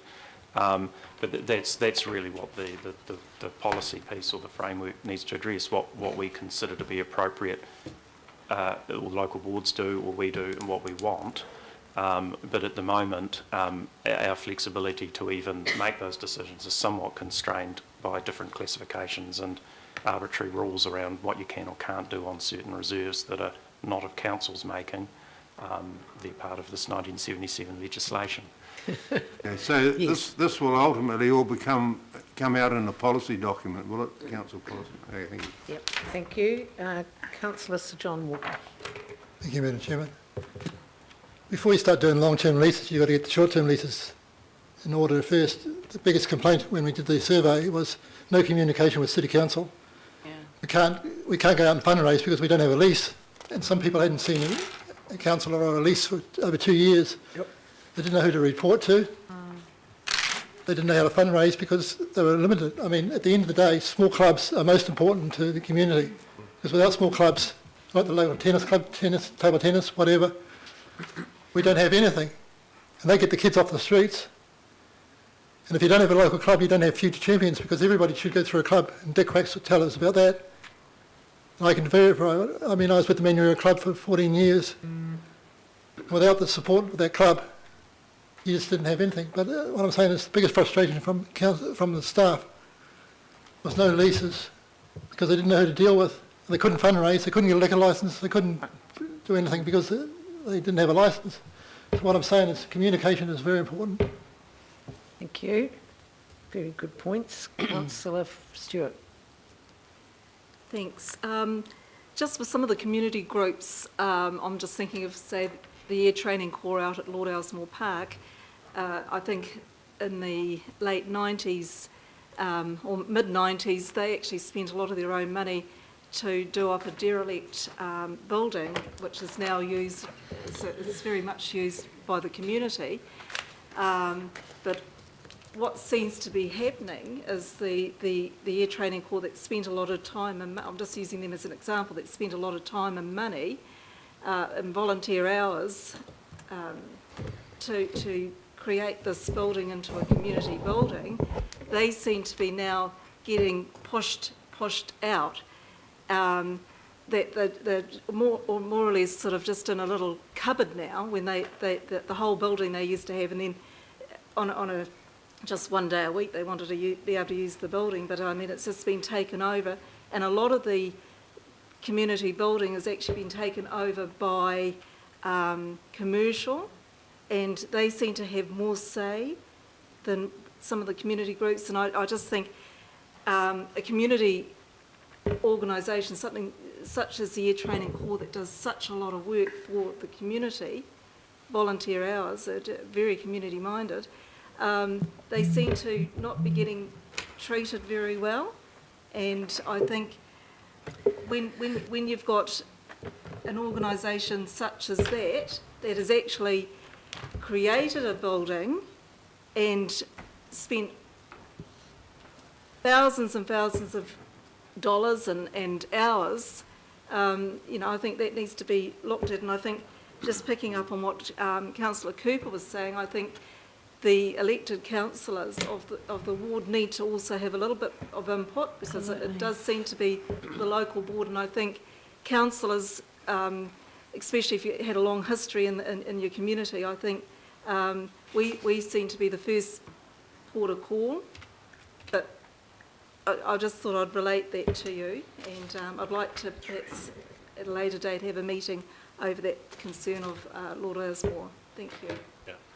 So through the chair, it is a big portfolio, and I anticipated we'd get some specifics that unfortunately I'm not across the detail, but more than happy to meet or provide an update on any specifics that fall out of today's paper, and to Councillor Cooper's point, really to make sure there's good one last thing, just the building, and I know that the Mayor Len Brown will remember. The building was very derelict. It had rats and mice, and it was just an absolute disgrace. And I mean, they actually created that building. They made it into what it is now. And I was just at a function the other night, and very sad to see that they're just being sort of slowly moved out. Thank you. So I've got Councillor Clow and then Councillor Watson and Councillor Clow. Then Yeah, following up on a few things, Councillor Darby's point about the length of leases, I think we've got to be really careful, and we need to be, I think, I agree with you, Chair, that we've got to be site-specific and club-specific, because clubs have usually developed these premises, whether they're their own on council land or council premises have been improved, and there is an out clause. If a club does fall into that basically it doesn't function and the building is not being used. I mean, we've got the ability within a pretty short period of time, you know, within months, to actually say, are you functioning still? And clearly we don't hold them to the lease, and we can get out and we can look at someone else coming in. But that long-term lease, especially for those well-established clubs, is really important for the volunteers to have the certainty, because they don't want to be worrying about all that sort of stuff. And I agree with Councillor Walker, John Walker, that they need a lease for the certainty. The signage issue, and I'm not quite sure where Councillor Penrose is at with that aspect of signage, and it's not advertising signage, but a lot of the clubs complained because they're not allowed to have a sign of a certain size to actually say they're there. You know, here is a club, here is a football club, or here is a netball club, or here is this, you know, and that is an issue because of the restraints of what you can do, which is different than putting up a McDonald's sign or something like that, but it's just the signage. And then I'll just say the last thing, and Councillor Wood mentioned, where I think he was inferring he's worried about clubs being commercial or doing commercial things. We have heard Ian Maxwell say repeatedly at parks that clubs are under huge financial constraint because of the drop in Class 4 gaming grants. That is a huge problem for clubs. It's a major problem. Yes. And if we start telling clubs they can't do this and that, I mean, what are we? It's a nanny state. We don't want that sort of stuff. They have to do commercial stuff in order to survive, a lot of them. So I'd be really wary. I just don't think we want to get too involved or deep into this. Anyway. Absolutely not, because then they'd want money from council and we haven't got it. Yep. Basically. So, Councillor Watson. Thank you, Madam Chair. I'd just like to compliment the staff on their work, and I can see that it's reaping immediate benefits, because I see that the Warriors are about to sign a new long-term lease at Mount Smart, so thank you if you've had any part in that. Thank you. I think that's a good note to end. You can see that this is a subject that is very dear to many of us. We've all got our issues in our particular areas. We've all had our community groups banging on our doors. We do have to be really, really careful about communication from this council.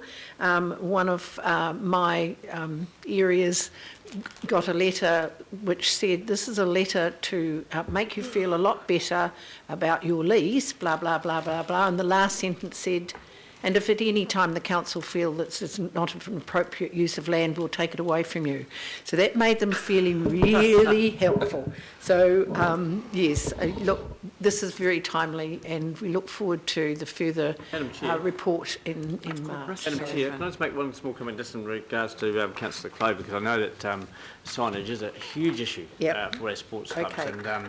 And as we know, it's around that Reserves Act as well, where commercial advertisement, you know, and we've got to get across that barrier. So I'm sure the team are all over that as well. And I think we have to remember that Reserve Act land is not... All our parks are reserves, but that's not what we're talking about. We're talking about what is actually designated under the Reserve Act and what is under parks. Madam Chair, if I can be a bit naughty and just add something to... it's very dear to all our hearts, I can tell. In response to the observations from Councillor Darby, it's about getting that alignment, because increasingly we can't have clubs for every single code. No. And if council's policy is around trying to encourage clubs to coalesce, share facilities and so forth, we've got to be able to make sure that the leases are in alignment with those policies. And I think in those situations where they are making massive investments, absolutely, they need longer tenure, otherwise these things just won't happen. So, no, fair comment. Right, it's been moved and seconded. I'm going to put it. All those in favour? Aye. Against? Aye. Carried. Thank you. Now, thank you, and have a good Christmas, and we will see you in March. The same to you, councillors. Thank you, Claire. Councillors will take a 5-minute break, and then we'll have the Mayor's proposal. Thank you. I'll adjourn for 5 minutes. Thank you.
You'll hear that music.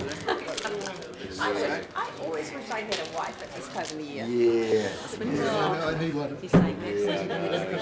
Yeah, Roxanne. Baking away. Thank you, councillors. Where's the business bit?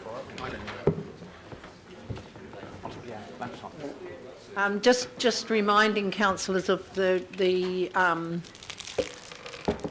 this mayoral proposal, the changes from the past, when the mayor would table at this meeting the annual plan or the LTP without any of us having any input. This has been quite a different process.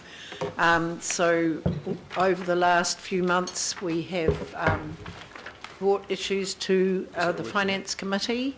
We have also workshopped it, various issues, and we've brought them to the Finance Committee and passed resolutions to let the Mayor know where we felt the direction for his annual plan round this year should go and what areas that we felt needed more work or more consultation. So I'd invite Mayor Brown to present his mayoral proposal to the Finance Committee. Thanks, Madam Chair, and councillors, you have their hard copy of what is proposed. I will speak loosely to this and rather reflect, certainly the front end, and for not greater period of time, on the sixth budget to be presented to the First United Council of Auckland. I think it's fair to say that against the backdrop of this budget, it has been 5 very challenging years in terms of budget setting, and only 5 months ago we passed off the LTP after a very long and vigorous and rigorous debate. I think it's also worth reminding ourselves that we are implementing the will of legislation. So many of our discussions have been against the backdrop of implementing that will. First of all, the amalgamation of the 7 councils into one, and then secondly, putting in place capital value as the only method of rating. Also, it was against my commitments as the first mayor that in the first term in particular, we would try and implement the legacy LTPs. I guess if one is to look back with the benefit of hindsight, I would have been less rigorous in that and have taken a more hands-on approach rather than just implement, but I've made some pretty strong commitments through the 2010 campaign. And so really the last LTP was an opportunity to really reset against the backdrop of how we were going as an amalgamated city council. Secondly, the reason why this proposal ostensibly picks up the LTP and in particular reflects the concerns that you expressed to me over the last 4 or 5 months, and as I've listened to the community going around in particular in the last 3 months on a transport escapade across the community with public meetings every week, this presents us with an opportunity to take a much more steady as she goes approach with minimal change. So there would be no surprises in this proposal to you at all. There is firstly a budget presented to you with no transition presently operating, and secondly with no revaluation for us to consider. So this is an opportunity for us to go to the community with the final rate revenue figure set that will by and large apply across the community but for the business differential. So I think when most of you are going into an election process, the sense of continuity and certainty around the budgets as against what we proposed in the LTP should be a fairly enticing prospect. I also just want to take the opportunity of reiterating what this budget and the LTP is set against. Continuous population growth of 3%, growing probably faster than we've ever grown as a city. And in the last 5 years, a city the size of Hamilton has in effect moved into Auckland. Our GDP growth rates, although that's great, it also adds extra impetus and pressure to how we set our budget. So we're growing at about 4%, which is a pretty impressive figure. Adds about 35,000 jobs a year, and it's around $3 billion worth of extra economic growth a year. Something that I think, by and large, the people of New Zealand should be pleased with, and our people should be too, because of course it's providing a huge number of jobs extra. And this compounded, added to and embellished by the number of tourists are shifting in here, extra 7% of tourist growth a year, and you see something like 18% extra coming out of China and America a year. That's great, but it adds pressure to our budget. Against all of that, we have maintained through these 5 years, going into the sixth, a AA Standard & Poor's rating. And as Susan is constantly reiterating to us, that is very significant and important when you bear in mind, in particular, our financial and treasury targets and criteria, and as we look to manage our debt going forward. Three things that I think we need to just reflect on, and you will see the graphs in the proposal, so I won't specifically talk to those. The fact that we will have an opportunity through this annual plan where we are by and large looking to maintain the direction of the LTP, to really continue to communicate with our people about the size of this budget, a $5 billion budget every year, that we continue to communicate with them an understanding around what role debt plays in an organisation this big, dealing with the types of population and economic growth. So we have managed now to put debt, I think, in a much better frame, and we will discuss that more reflectively through these next 8 or 9 months. Debt capped at 12% revenue per annum, what that means, and that our community has a more sophisticated and better understanding of that.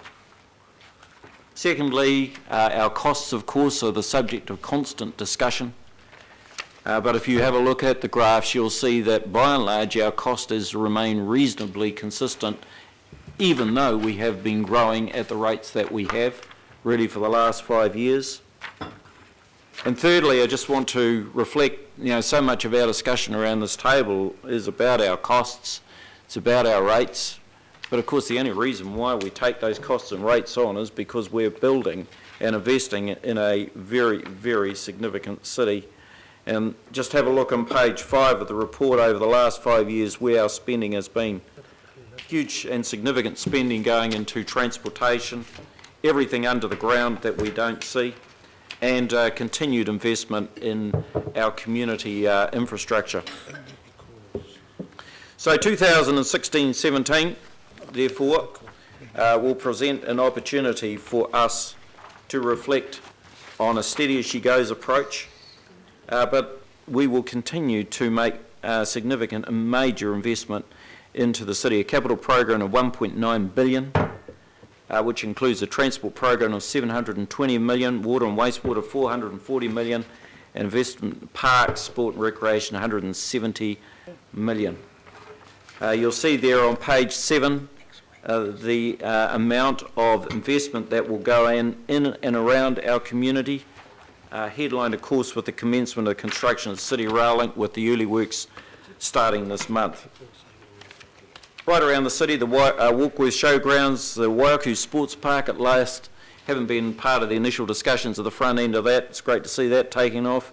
Pioneer Woman and Alan Melville Hall and the potential work that will go on there in terms of what is presently Cartoon Place, but I suspect is going to get renamed. The Albion Stadium Pool and significant continuing roadworks, and stage 2 of the Silverdale Park and Ride is a part of the work that came through from our transportation levy. I'm proposing, as you are aware, we agreed standard 3.2 percent increases in rating revenue. I'm proposing that we close out this LTP, this annual plan at 2.5. I'm not proposing cuts to services or anything like that. Believe that we are capable of achieving and delivering that through macro level work around depreciation, asset management. As we know, we're awaiting work for in the area of maximising benefits from our assets from Sue, and I suspect all of that work will enable us to commence a program of work at the end of this annual plan at around 2.5.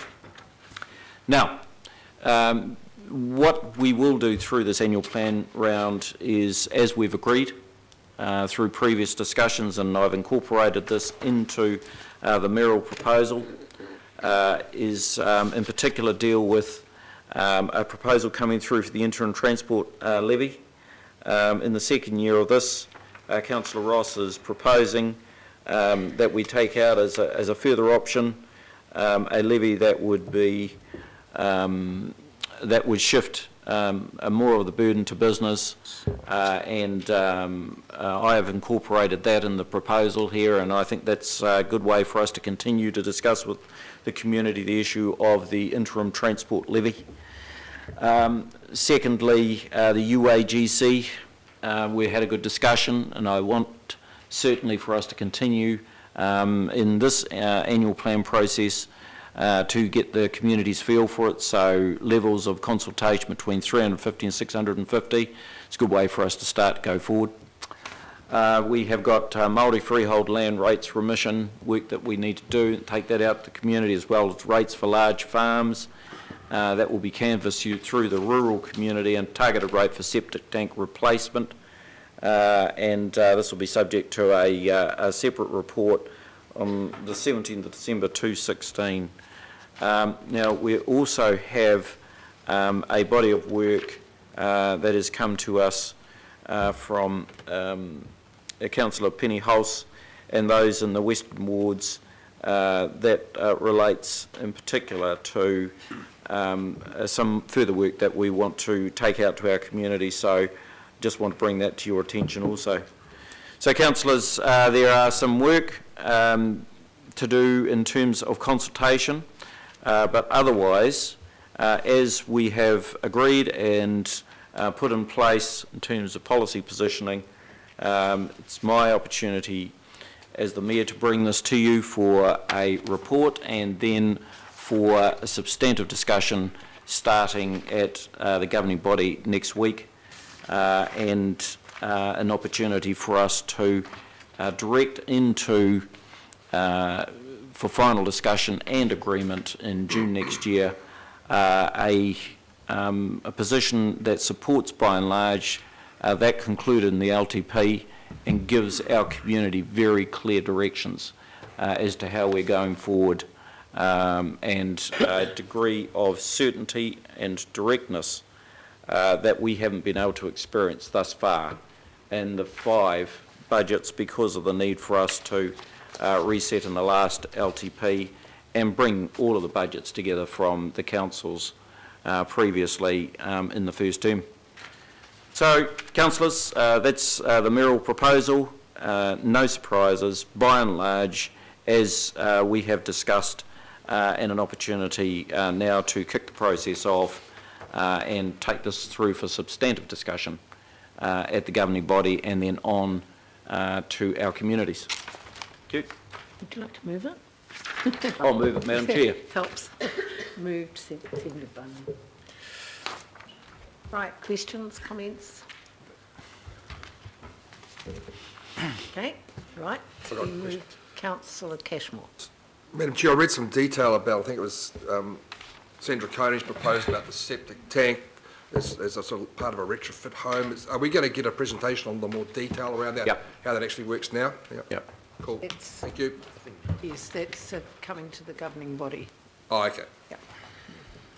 Councillor Cooper? Thank you. I mean, I think the wastewater treatment septic tank, whatever we call them nowadays, I mean, it fits in line with our freshwater management policy, and we've done quite a lot of work around the lagoon health, and they're the lagoons on the west coast are some of the grubbiest, high bacterial counts in the region. So I think if we can do this with the community and enable them to deal with their own private arrangements for disposing of their sewage, it does help.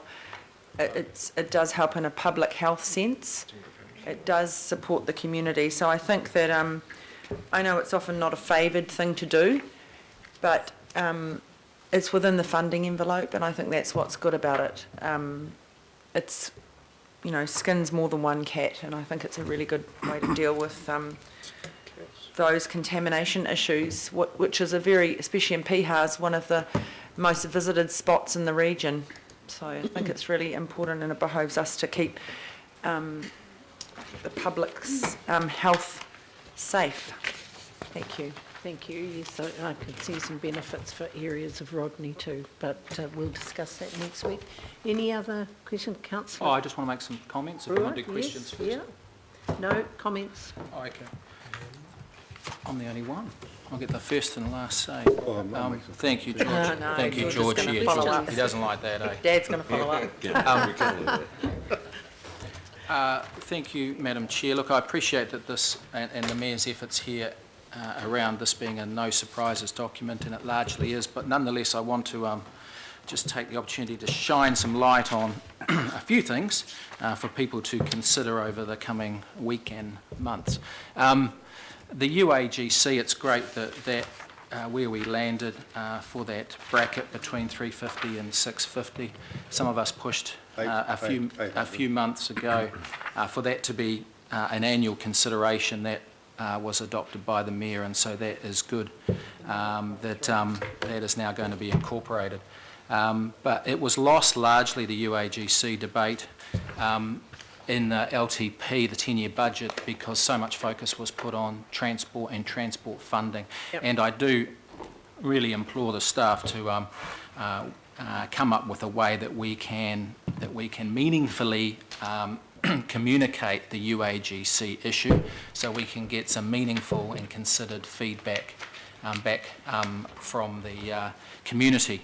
And the document here, the Mayor's document, rightly says that the UAGC, quote, affects the distribution of rates between higher and lower value properties. And I also hear, Madam Chair, the call for rating stability now, but I suppose I didn't hear that call in the last few years when we, as an organisation, there's a claim here that it was inevitable that rates went up, but as an organisation, and as the Prime Minister pointed out at the time, we had the ability to pull one equity lever, and that was the UAGC. And subsequently, while there might be the call for equity and stability now, there certainly wasn't over the last 5 years when many ratepayers, particularly in my ward and others, were faced with ongoing compounding year-on-year 10% rates increases. So the UAGC is an important lever, and we need our communities that support a higher UAGC, which I believe is well overdue, to come out and have their say. On the myth-busting stuff here, Madam Chair, and I was interested in that. I remember the fifth Labor government went out and put a paper about myth-busting too in about 2008, and I just see that as disingenuous at one point, because these aren't so much myths, but these are genuine concerns that the Auckland public, the business community, the public, community organisations and ratepayers associations and the likes genuinely have. And if they weren't genuine, then they wouldn't have been raised by the Labor mayoral candidate with such comprehension, and they wouldn't be forming the basis of the mayoral election, which they will. And so you can say they're myths, but these headlines here are going to be the basis of the next mayoral election and where people's interest will largely be. A couple of things. The forecast, we're saying that we're doing better than the forecast legacy councils on their projected rates increases, but that was from their 2009 LTPs, Madam Chair, and we all know that they were facing amalgamation, and we all know that they wouldn't have to fund those, and we all know that if there was an amalgamation, they would have knocked those projected rates increases into shape, as we do every year. We knock down the projected rates increases. So I disagree with the use of forecast legacy rate increases, because they would never have eventuated if there was not amalgamation in many aspects. Debt, just on the issue of debt, Madam Chair, none of us have an aversion to debt, but we need to realise, as we all do, that the more debt we have for intergenerational projects, the more interest rates and burden we will subsequently get, and the more revenue we will have to make to keep, as the document says, to keep our interest to revenue prudential ratios down. So I think it's important to consider that yes to debt. I'm pleased that the track has been contained by Mayor Brown and dropped by 20%, but let's not also forget that when you look at our LTP track, we are heading from 400 million per annum in interest repayments to close to $750 million, and that will limit per annum, and that will limit future generations and choices. And I know, Madam Chair, that you always say we all have mortgages, or we all bought our first house with a mortgage. Well, in this instance, this is quite different. This is a mortgage where the asset's not realisable, where the interest commitment's going to double, probably not halve over 10 years like a lot of people with interest rates, and where the principal's not going to be paid off in the future. So we can all say, well, we've all got mortgages, but this one is one that's getting bigger, and one that's commitments are getting bigger, and one that the assets that we always say that our ratios are good will grow, but they'll mostly never be realisable. In saying that, Madam Chair, I'm disappointed that the asset review, we spent $500,000 or whatever it was on the asset review by the two consultants, and that forms no part of this discussion. And frankly, it will be part of our consultation, the feedback, the have your say, the submissions, and so we need to frame that up in this annual plan document so people can have some kind of context, because if we're expecting for them to read the Cameron and Partners and EY reports last month and to wait till 2018-19 LTP to have their say, then we're kidding ourselves. So we need the asset review to be dealt to. Finally, Madam Chair, on the composition of the targeted rate, transport targeted rate, I put up an amendment on the 25th of June which was lost narrowly 9 points to 10 for the organisation to commit to the $58 that we consulted on, and that the organisation find much of the rest. That was narrowly lost, and so we were promised to look at the composition of the targeted rate. Well, what we've come back with is not the organisation putting its hand up to pay for any of that or to leverage any of that targeted rate, but for the business community. And I think we need to really tell the business community, as this paper doesn't, what the sliding scale actually means for them. I'm not so worried about the smaller businesses, because they will get some relief, those on CVs less than 750k, or those on CVs more than 7 million. I'm worried about the small to medium-sized businesses, because if you look at those on the bread and butter of our Auckland economy, if you look at those CVs 750 to 2 million, their fixed transport targeted rate will go from 183 this year to potentially 450 next year, and that's a $145 increase. So if you look, I did a search in my area, and Upland Road Cafe, formerly the Jazz Cafe, 565 Remuera Road, mum and dad business, 1.5 million CV. Their transport targeted rate's going to go from 183 fixed to potentially $450 per annum. And that's on top of the differential, which we've also dragged out another 14 years, narrowing the differential to 2036 to 37. So I think for the business community, they won't see this buried in the Mayor's direction here, but I call upon the business community, particularly those organisations that represent the SMEs, to really have a look at the fine detail here, because it's the small to medium-sized enterprises that are going to be hit the hardest with the movement on the transport targeted rate. Thank you. Thank you. Councillor Crum, I know you have to go, so Thank you. Taking me ahead of Councillor Wood. Yes. Great, fantastic.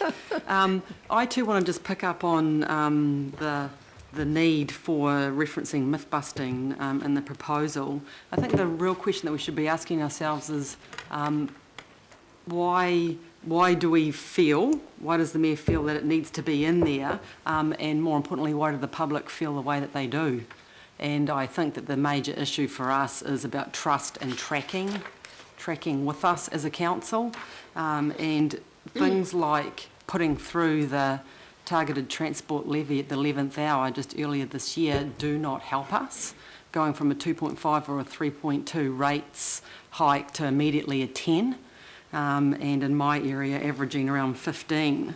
So I would like to also pick up on something that Councillor Brewer's raised. I think the real issue for us, and maybe I'll phrase it, the real vision for us, is around that alternative funding, alternative finance, alternative revenue sources work for us. And it's not mentioned here, and it very much should be. We need courage in this particular body of work for us. And I'll just, I don't want to make those comments. I do need to go and leave on council business, so thanks for allowing me to speak. But I'll just finish on a really interesting quote by Mark Adamson today. I know some in the room might not appreciate a Fletcher's quote, but here it is. It was just in the Herald today, in an interview around where he thinks things are going for himself and his company. And this is something really relevant for us in terms of courage for alternative financing. He says there's no point in being big for the sake of being big. Whether buying or selling assets, you should ideally get ahead of trends and transact at the right time. So I'd like to say that for us, for the year ahead, for our annual plan, for any proposal, it's about having courage to do things at the right time for this body, for this council. Thank you, Councillor Crum. I think one of the issues with the myth busting is, unfortunately, through social media and other media outlets, we keep being told we're bankrupt. We're not. We keep being told we're in trouble. We're not.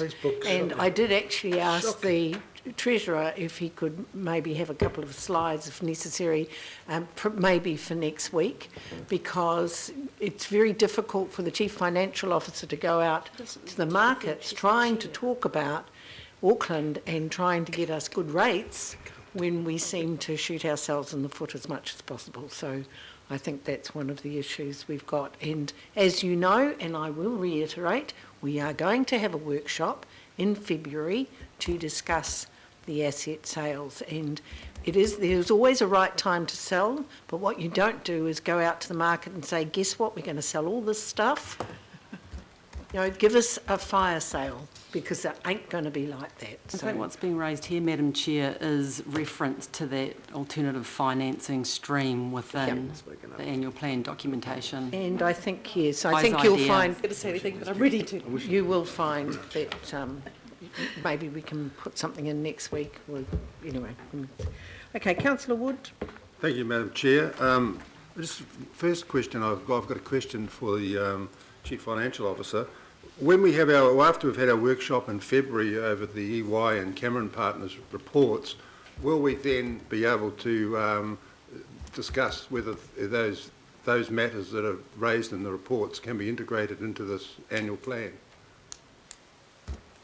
Through you, Madam Chair, a number of the items that we will bring back to that workshop will require you to consider how you'd like to proceed, and some of those may require you to go out for consultation. For example, if you make some decisions, which you will need to then make at a committee, with respect to any of the strategic assets, which are the international airport shares, the port, etc., you will need to go out to consultation. Now, with the time frame of that, with the workshop in February, and the then committee likely to be March or April thereafter, where you'd like to bring some of that work back, the ability to go out for consultation for this annual plan is quite limited.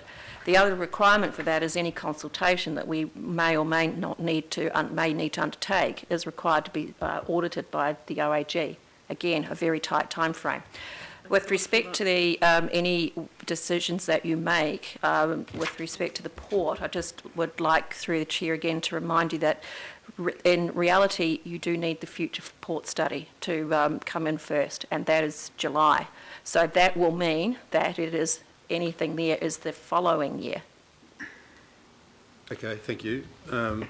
So just on commenting on this, I think it's in the background section, the Mayor says that it needs to be acknowledged that amalgamation has been hard on some people, delivering much greater rate increases than the average. And it's really good that the Mayor has put that in there, because that is the true reality of the situation that exists in some, Councillor Cashmore is obviously in that position, but I come across people daily at the moment in my neck of the woods who do raise that concern they have about the rate increases. Yep. But the other issue that I want to raise is the debt level increases as well, because my rough calculations, I don't smoke, so no cigarette packet used, but I find that, in the case of North Shore City, we came into this Auckland Council, I think it was $430 million worth of debt. I think at the moment we've got about $1,000 million or $1 billion worth of debt.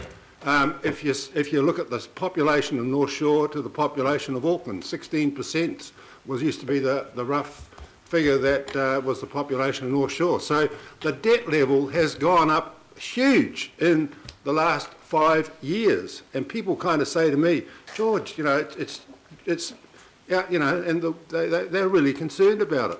So that's an area that that we need to look at. And we got the work done on the EY and Cameron Partners report, those reports we got back, and I think they're excellent documents.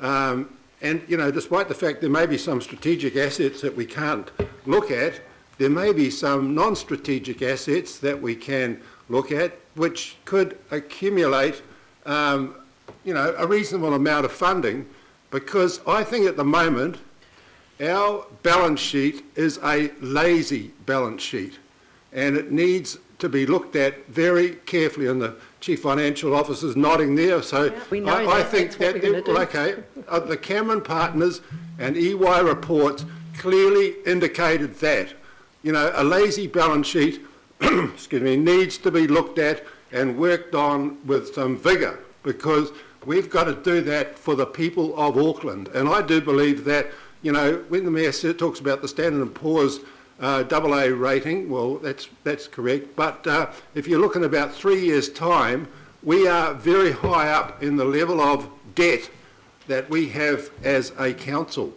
We've kind of reached our ceiling, but notwithstanding, because we usually have a cushion between what we borrow. I think it's about nearly $1 billion, but I think that's reasonable, prudent on the part of our financial officers, that we do have that cushion there in case of any eventual happenings occurring. But so I think that that report gives us a good basis for the future. But I do think that we are hoping this council do take on board the the returns that we get from this uniform annual general charge issue, which I've been kind of pushing for some time, because I think we've snookered ourselves to some extent by having a low uniform annual general charge. People know that is the case, and the people that the Mayor's talking about who have taken the brunt of the rate increases over the past 5 years are the ones who would probably get some respite, not much, but it would help them. So, councillors, I implore you to work hard to get the rates calculator out there, but also to make sure that the communities out there understand the true implications of the uniform annual general charge, because what my feedback from talking to people is that it's not a very well understood concept, but when you explain it to them, people realise what the impact is and how it is fairer to have a fixed amount, which is, can be up to 30%. Obviously, won't be in our case because ours is probably less, around about 20 at 650. It's not high, but the one that we've got at the moment is very low, and I don't think it's in the best interest of this council to continue that in the future. So this will go out for consultation. I hope that we can do some work on the EY and Cameron Partners reports, and we'll see what we come up with. The councillors, I think that it's in our interest to work hard to make sure that we do have equity and fairness across the board for all our ratepayers, and that includes the business sector, and I'm concerned as to how they are being kind of singled out with the targeted rate, the transport targeted rate, which I don't think will be particularly fair if the second option that Councillor Clow comes up with is implemented. So thank you. Thank you.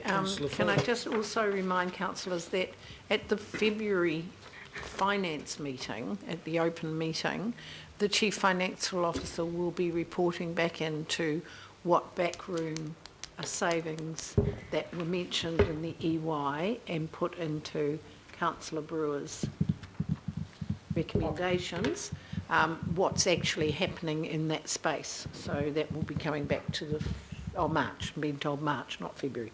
So thank you. Councillor and I. Thank you, Madam Chair. For 5 years now I've sat around this table listening to people take the four-letter word debt as a bad word, and the media taking that out to the public to scare the living daylight out of them. I just want to put on the table that for the asset base of this city, we have a responsibility to provide for those that are coming tomorrow the infrastructure development of Auckland. A long time ago, had we agreed at that point in time, we would have had the rail system in place at a very cheap price, other than what we're talking about today. I just remind you also that there's no time other than today that's going to be cheaper to build what we want to build for the city, to borrow what we want to build for the city, and have it ready for those that are coming tomorrow who are going to pay for it. Because that's how it works. It's a long-term payback to provide today the needs of the people of the city. And we talk here about debt and create a lot of fear around it, which is something I don't buy. I'm concerned when I read that saying we should be selling the airport shares and the port shares. These are revenue-producing things which are going to continue to produce revenue tomorrow. That's what it's all about. And we have a balance sheet that we can leverage off to develop and do everything we want today. In another 20 years, they can say, what, those idiots sitting in that council that didn't give us those things today, they had the opportunity. And today we can do it at the price today, and today the rate dropped to 2.5. Interest rates are cheap. And I'll tell you what, to build and do anything today is cheaper today than it will be tomorrow. So while we sit around procrastinating and worrying and creating fear of our public about debt, we're going to go backwards. That's the way. And why do you think the Asian countries in 30 years went from rice paddocks to what they are today? Because they had the balls to make the decisions and make things happen. So, councillors, I'm asking you to start thinking positively about the future, where we go from What's here. the carbon footprint? Because this is where we want to be in the future, and our people in the future that are coming will be able to pay this off as we go along. Thank you. Thank you. Councillor Hulse. Oh, thank you. Gosh, that was a rousing speech, Councillor and I. I kind of agree with most of it, but not all of it. But just a couple of quick things, Madam Chair. First of all, I want to say thank you, Mr Mayor. I think this is an exceedingly clear and thoughtful presentation.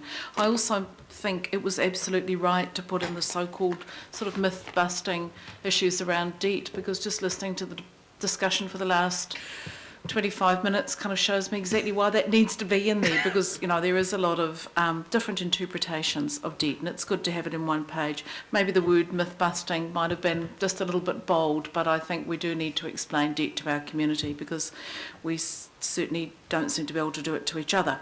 So in saying that, though, I think it's exceedingly useful for us to have the EY and Cameron Partners reports as part of the process that goes out to our wider community. I don't agree that it's something that we just need to sweep under the table, and I'm very supportive of that, of the asset discussion.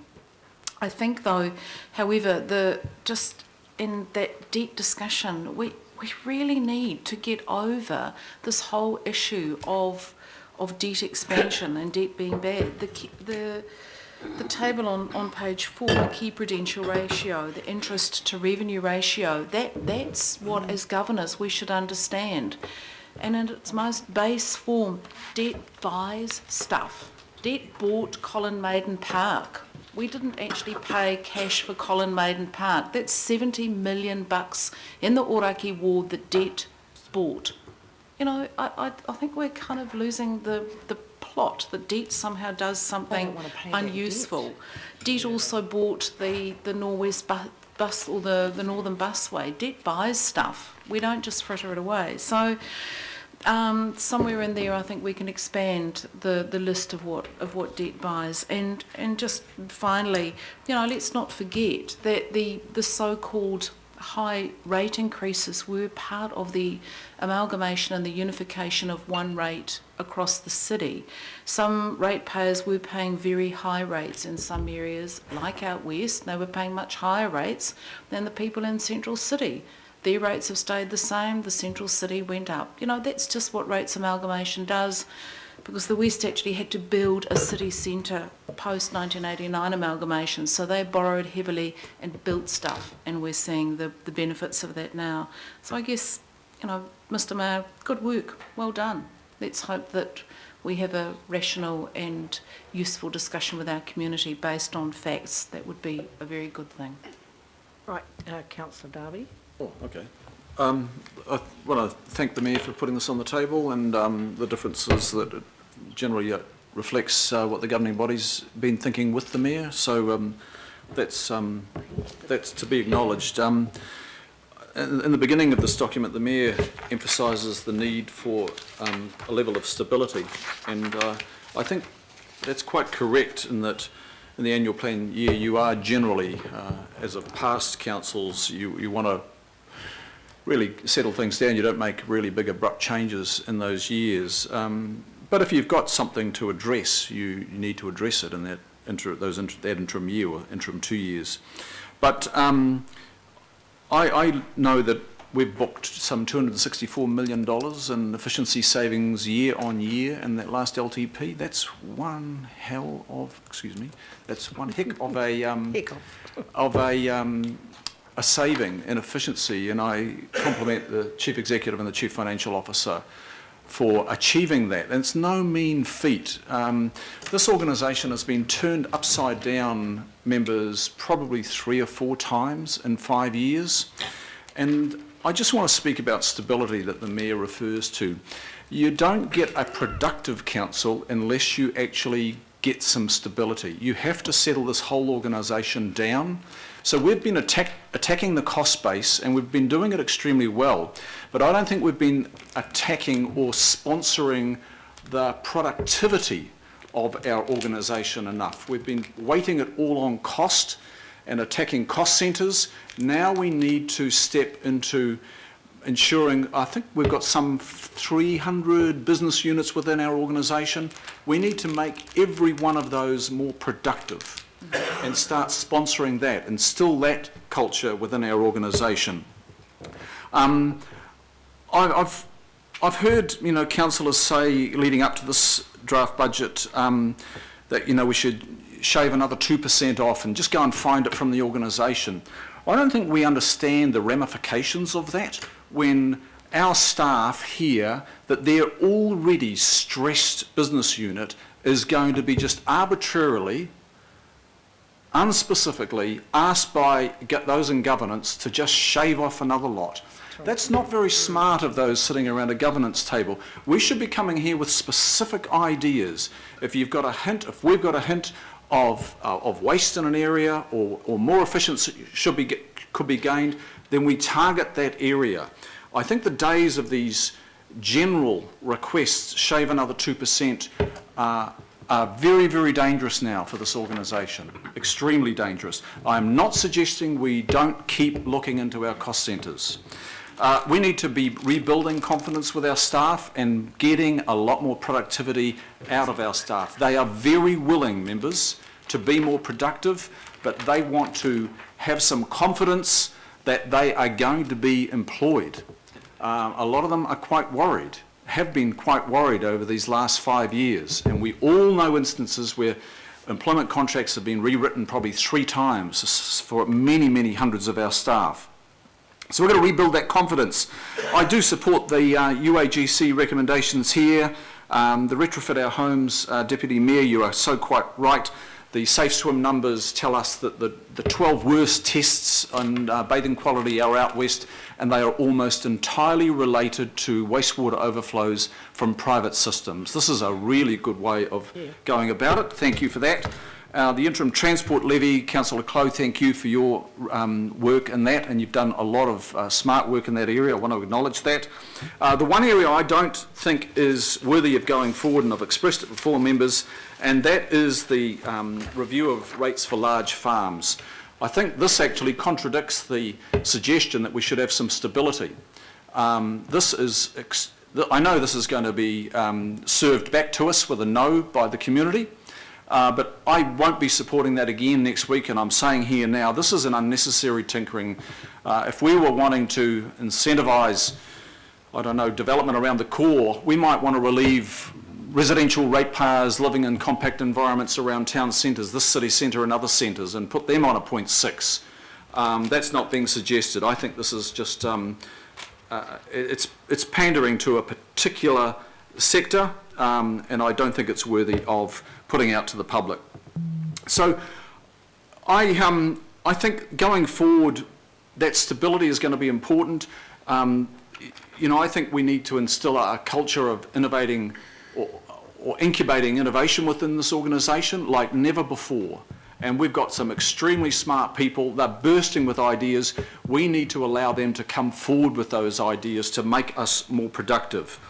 And I think in going forward also we probably need a 2-tier approach. We need a more sort of multiple nuanced interventions, and then we need to have major interventions that we deliver at scale.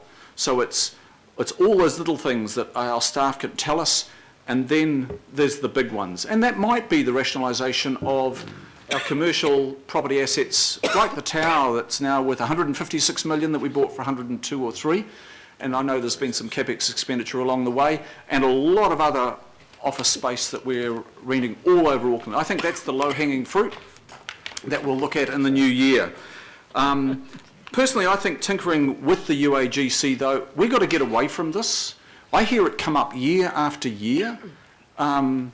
This is not very smart, hanging your hat on that one every year, folks. And I think you've got to, we've all got to apply a lot more intelligence to how we approach these budgets and be more specific in our target rather than just hang our hat on these big instruments of UAGC. There's a lot of others.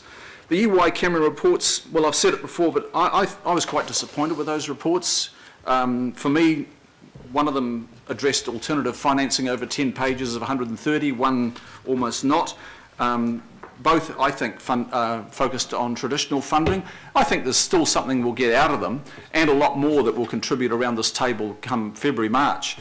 But going forward, I think there is an organisation here that is bursting at the seams to be more productive, and I hope we focus on that and give it some stability for the next 5 or 6 years. Thank you, Chair. Thank you. Councillor Watson. Thank you, Madam Chair. And I'll be brief because I realise this isn't the time or place to go into specifics, but I just wanted to commend the attempt in the proposal to sort of set things in a historical perspective, and even a recent historical perspective, because I think that's important. It's very clear out in the community, whether you're for things or against things, that there is a misunderstanding over important issues, and I think the organisation really needs to keep making an attempt to communicate the key trends, the key facts, so people do understand them, because it's not in anyone's interest for people to be, feeding off misinformation, and that's both misinformation that's serves a PR spin or a negative spin. It doesn't matter which way it goes. People need to be informed, and in that respect, I think the little section on 5 and 6 with respect of the LTP reset is useful, because it does establish that historical perspective of the super city. I mean, it's 5 years, but people in most cases always jump to the present, and they don't look at what's led up to it. And in this case, we have the notion of the commitments of the legacy councils. That was an important starting point. There were some council who were, busily getting rid of assets to present their books as well as possible, where there are other councils, for their own reasons, often good too, who were building up in anticipation of the amalgamation. So that was a starting point. We all know that the transport investment is often the hottest property in town when it comes to discussions with our communities at times like this. And again, there's a history that goes to where we are with that. In particular, I think the appearance of conversations with central government is very important to be signalled, because what has tended to happen, and which is perhaps not quite so prevalent now as people are getting an understanding of the huge challenges facing the council, that the government needs to be far more involved than has been the case thus far. And I note that comment there, ongoing discussions with government about the funding of the infrastructure needs of New Zealand's only international city, and one that's growing at a phenomenal pace.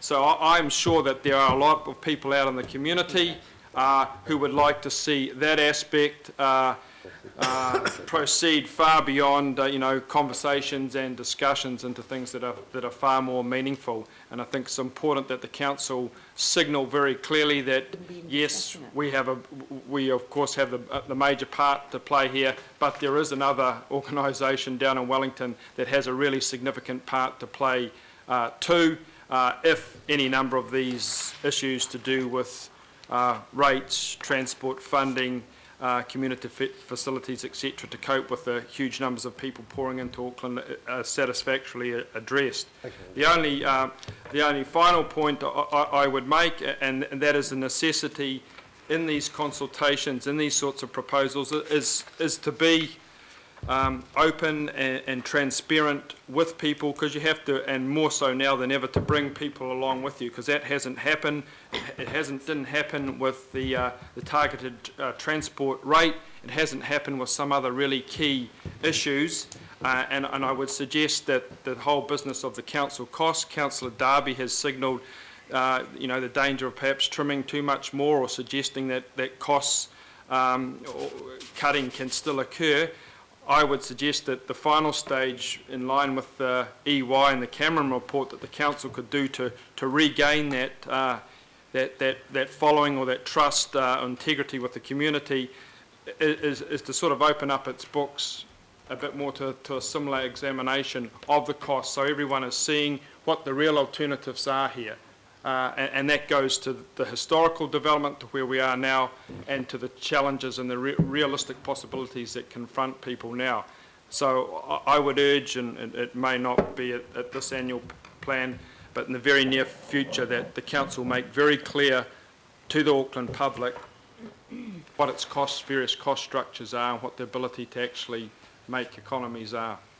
But other than that, I think this is a document that goes some way to actually presenting things in a more realistic and understandable form for the people of Auckland, which is good.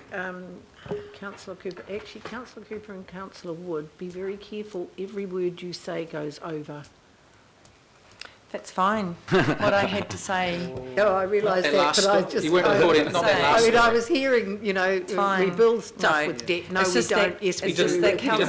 Councillor Wood had forgotten that it was me that put forward the Anyway, it's your motion turn to about speak. actually looking at the UAGC, and it was me that actually put forward the resolution around the asset review.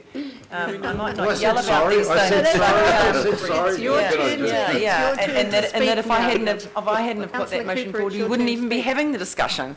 Yes, So, I think we would, yeah, that's good. Some people are just got to, quietly behind the scenes getting the Point of work order, done. is there a speaking order? Yes, it's all right. Yes, Yes, my and the order. next speaker That is is my- councillor Cooper, then you. Yeah. She's It is- speaking away already, and you haven't even No, asked because her. actually, councillor Clow, I know you Councillor have Clow. problems with your hearing, but councillor Webster now, councillors. did actually say I was next. Councillor, Jeez. councillors, I just wanted to point out that It's everything Christmas. you say goes through, It's fine. and I just the West thought, built as I assets, called but you, not friendships. councillor Cooper. Sometimes it's just Councillor difficult. Cooper, Madam Chair. it's your turn to Thank you, speak. Madam Chair. I did hear you say that to me before. That's why I was speaking. So I guess, speaking to the asset review, and I think sadly it isn't given a nod in this, whether we're going out to consultation or not. And the Mayor didn't support that. He actually said to me, I'm not doing it, and if you want it, you have to put the resolution forward. So that's what happened. And the majority of councillors around the table supported having the mature conversation. The majority, And I'm not including you, councillor Casey. Thank you, councillor. So the majority did support it. That's why we did spend a lot of money, because it is an important piece of work, and I would hope that in the annual plan there is a reference to that will be something that is happening over this next year or 2 or 3, because we know that if we don't look at better use of the assets that we have, the only other 2 levers we've got is putting rates up or borrowing more. And we know that the ratepayers can't sustain that, because even when we borrow, that goes on the rates. We pay the interest. So we've got to have a good mix. And I think that the conversation is, as Councillor Watson said, it's something we've got to have. We've got to show people what's important. And if realising assets buys more other useful assets, which Selling. deliver a community good, Selling. when things...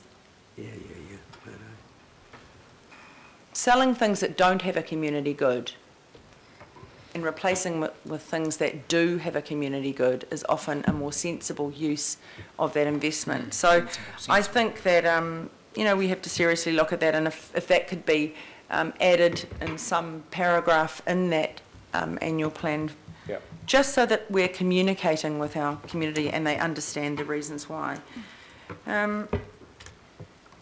In the UAGC, we do have to have that conversation too. Tauranga has over 40% UAGC. I mean, and it actually works really well. No, well, including the wastewater component. How about their port? What about their port? Yeah. So I think those are the sort of things we need to have those discussions. Bloody Tauranga.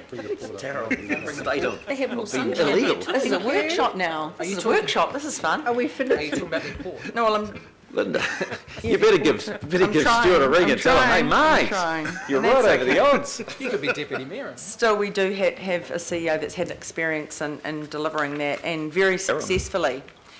So I'll finish there, Madam Chair. How'd you get it over 40%? Thank you, Oh, councillor very good. Clow. Thank you very much. Right. I actually just want to thank the Mayor, and I'm not thanking him for the 3.2% rate suggestion, because I think we can lock in 2.5, there's no question. And I'm not thanking for the status quo on the way we structure the transport targeted rate, but I do commend the Mayor for stressing the stability issue, and I particularly commend him for the willingness to go out and consult on alternative scenarios, which he voted on at our October 28th meeting. An alternative has been put up to the mayoral proposal, and I'm not going to discuss that much at all, because we've already flushed out Councillor Wood and Councillor Brewer that they support the 3.2 and the average residential rate will be 3.5. So they've already said just publicly before, and I hope it's reported in the Herald tomorrow, that they're not keen to look at a 1.59 residential rate increase, but are indeed endorsing the 3.5%. So it'll be interesting on the North Shore to see what they think about that. High UAGC might mitigate it. So, and in concluding, I just want to also congratulate the 16 people at the October 28 meeting of Finance who agreed to go out and consult. I don't think it's really good that there were 5 others who didn't want to consult on anything. They just wanted a mere proposal, status quo, and go out, and that's it. We're not going to consult. So I will say congratulations. We'll notice on the 21 local boards, 14 have come out to say we want to instigate the alternate transport targeted rate. 3 have said we're interested in hearing the public feedback. So that's 17 out of 21 boards probably recommending to instigate a change to the transport targeted rate as per the alternate put up by Councillor Casey and myself. So just going out, just remember, one scenario is more regressive and one is less regressive. One scenario is fairer for business, small business. The majority of business will benefit from a restructured transport targeted rate, and it's clearly much fairer for the residents who've had it socked to them at the last LTP and annual plan rate setting. Thank you. Thank you. Councillor Member. Kia ora, Madam Chair.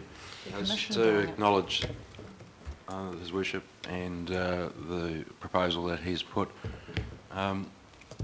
Unfortunately, I find myself in a compromised situation by the recommendation, where obviously would like to support receiving the thing, but couldn't find myself to go against the law and remove ourselves from the process of assisting to design and execute policies and plans of Auckland Council, this being a very significant plan of Auckland Council.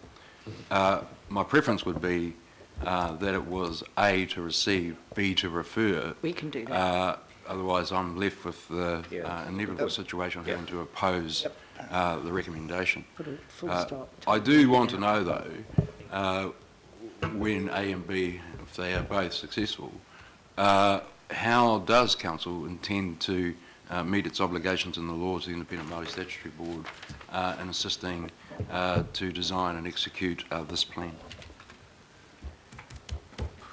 Madam Chair, okay. So, David, Member Taipari, as you're aware, this is a process that's pretty iterative. So, at the governing body meeting, and we're constrained by time, you'll be aware that there's been a number of opportunities through either formal committee meetings, through the Finance and Performance Committee, and or workshops where everyone has had a chance to sort of input in. That input is pretty much reflected in my proposal, and that includes input from the IMSB. Then once we have a draft proposal to go out to the community, it'll go out and receive input that will be from the IMSB specifically, and also the broader Māori community, come back in for consideration. It'll go through a Finance and Performance Committee, or rather the Annual Plan Committee, for consideration of public input. IMSB will be part of that, and then of course finally it'll be determined through the governing body, I think in late June. So there'll be plenty of opportunity at a committee level for yourself and the IMSB representative to get right over the process and appropriate feedback and decision-making capacity. Okay, thank you. Thank you. Councillor Fletcher. Oh, thank you, Madam Chair. I want to acknowledge this as the final time that the Mayor will make this presentation and to us, and I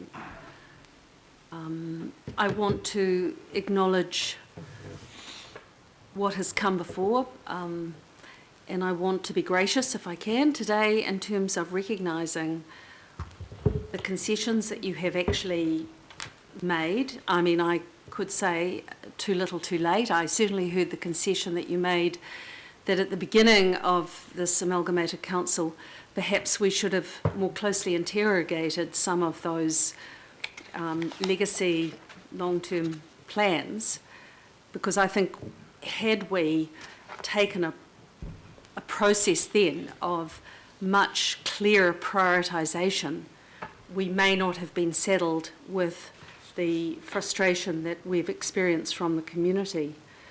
We've heard from some of the councillors about their concerns over staff and their need for stability, and I agree with that. I think certainly, I look at the parks portfolio and I know how important it is that we get the stability there. But we mustn't underestimate the importance for our community also in having stability. And that has been at the heart of the criticism that I've levelled at your direction, because I know that in the community that I represent, the pain that we have inflicted on them, and I have brought that to the table regularly, not to denigrate you in any personal way, Mr.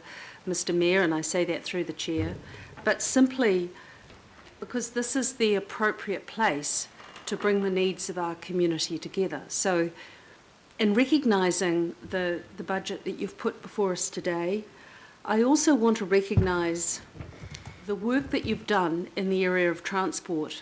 I've watched you as you've gone around the region. I haven't attended all of the transport presentations that you have given, but I've attended a fair few of them. And you've addressed some pretty antagonistic audiences. And I think what came out of those opportunities were the majority of people going away with a much clearer understanding of what the future of Auckland has to hold in the area of transport.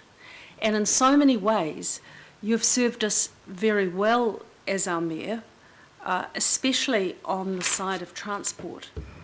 But on the negative side, it was the recognition too little too late that there was a point that the public would continue to support and trust, and what was going to be just too big a ask.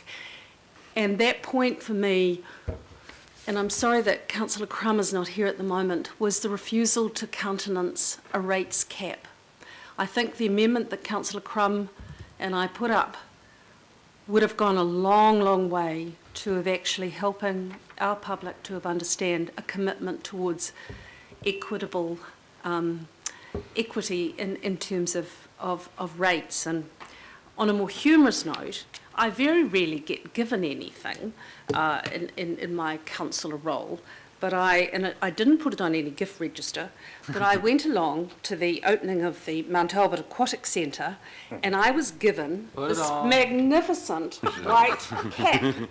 And I see this as the rates cap, and I am going to give it to you, Mr. Mayor, because I think... Put it on. In fact, I'll bring it around and I'll give it to you. Yeah, put it on. Let's get a photo for Facebook. I think, yeah, thank you.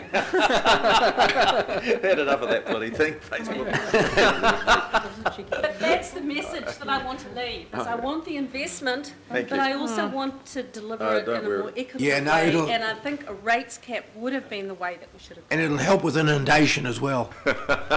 Thank you, Councillor Fletcher, and on that very humorous note is probably a good way to... there was one sorry. thing said as far as Hang on, we've got the togs coming. I've got the togs not smoking. It's the Unionanjis. I drew a line at that. It's the Unionanji smugglers now.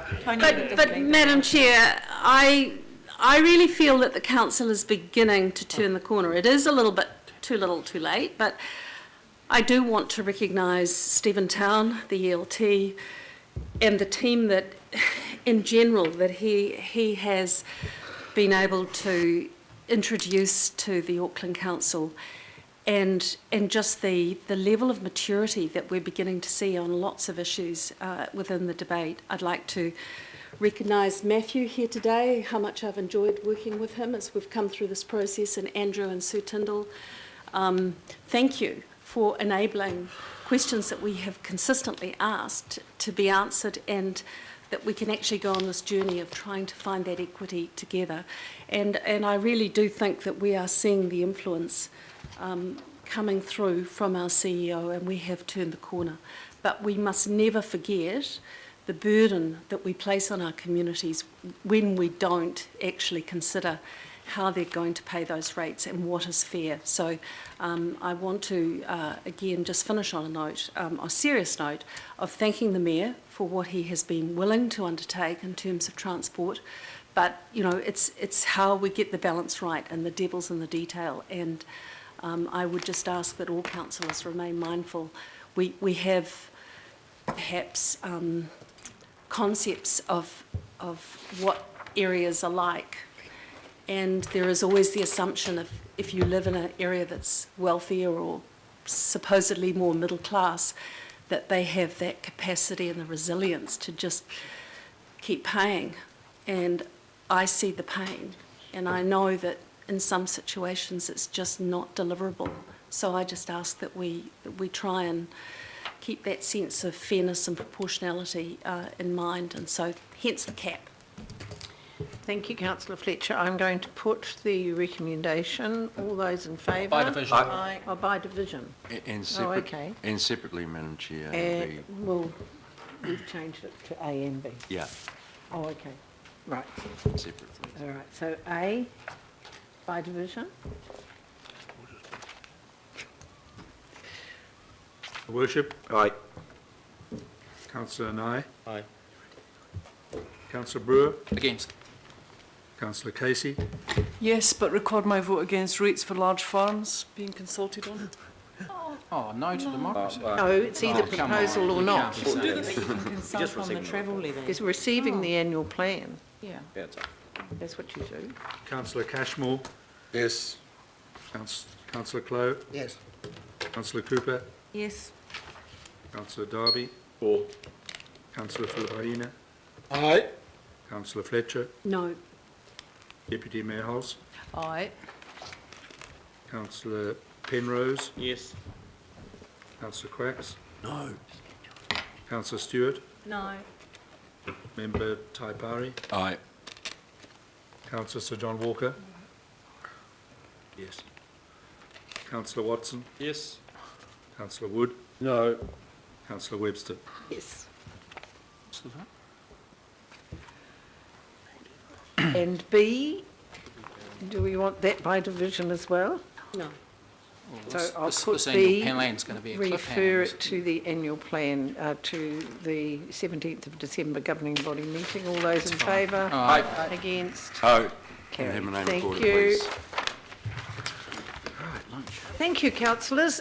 We've have lunch now, and then we come back here at Explain why. just after 1, and we'll have a workshop Moves us. on the, Matthew's going to take us through how we're going to, the rates guide, sorry, for the UAGC.